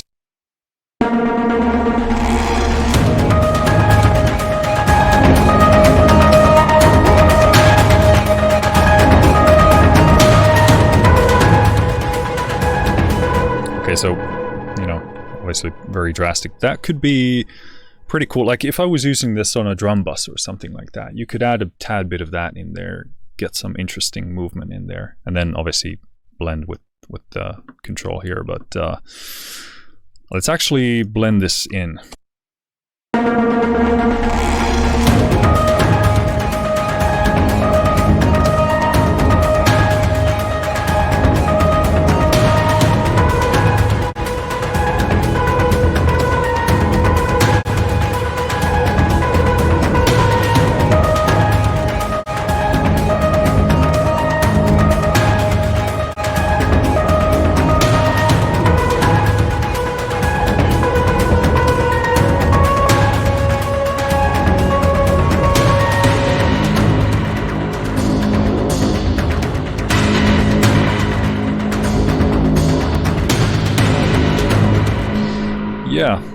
Yeah, actually that's pretty impressive. So we were just under halfway mix. So let's try from the other end. I usually like to go from both ends towards the other, and then find like a get perspective on both of those.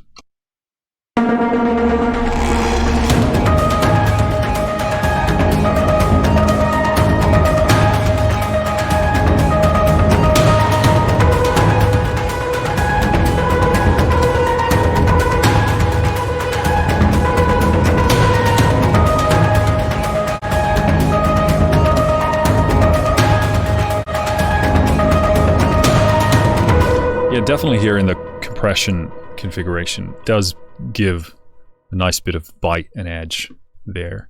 And again, yeah, maybe that 40%, that's a bit excessive. And again, my ears are pretty shot at this point, but probably 20-30% here with this configuration is pretty good. Again, we have a pretty difficult track for this to be demonstrated well, because we have that distortion going, and then we have, you know, this limiter on here, which is obviously being sort of more subtle, but we do have the SPLI in there, which again is very subtle. It doesn't quite, it doesn't contribute to the impression of compression pretty much at all. Just gives a general sense of movement here. So I would probably actually put Invigorate before the iron, because the iron is kind of like a finishing compressor for me. So I would put Invigorate there, because this is definitely more characterful, more sort of bitey. I would use this to, again, bring some life and bite and edge. Going to be super interesting to put this one-on-one with some of the mastering compressors, with the sort of more bitier, more sort of breathe life into your master type of a compressor. See how this stands against that. I will say this is kind of like, I would love to hear more about why this was designed to have compression and limiting and overdrive. I would understand that like if they were just selectable different qualities and components, but why this radar configuration, I don't, because it kind of confuses me, because I'm like, oh, I'm supposed to be blending between things. Obviously there's no audio police coming to your house and telling you to do that, but and you should be responsible as an engineer to decide those things anyway. But it does from a design perspective confuse me. Again, I would be drawn to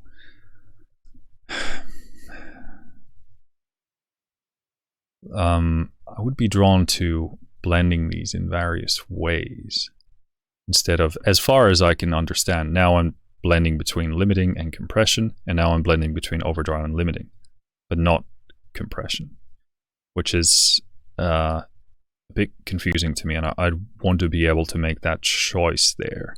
But I'm sure there's some kind of engineering decision behind this and a reason why. But again, you're just chasing a good sound, so at the end of the day, that's what matters the most. And maybe this is intended to be like just go explore the sound and chase that instead of trying to make sense of it from a logical standpoint. But yeah, that does confuse me, and yeah, I'm kind of drawn towards using these individually because of that.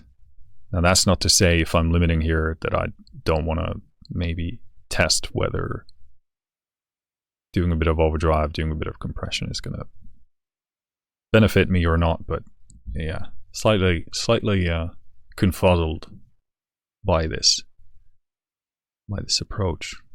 But it sounds very nice, even with this less than ideal mix setup scenario. We didn't even touch these controls for the bands, but this is going to be a big part of going from a good sound to a great sound.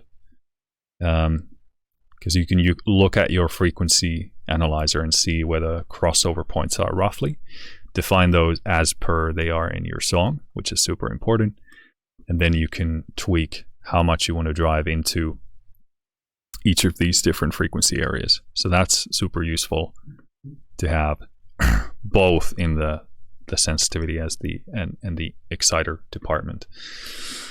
So yeah, I'm hoping I'm doing this at least some kind of justice. But yeah, to me this seems like definitely the trickier one of these to grasp. And again, I would want to decide to put these in different configurations to blend between, let's say, compression and overdrive, if I understand this structure correctly.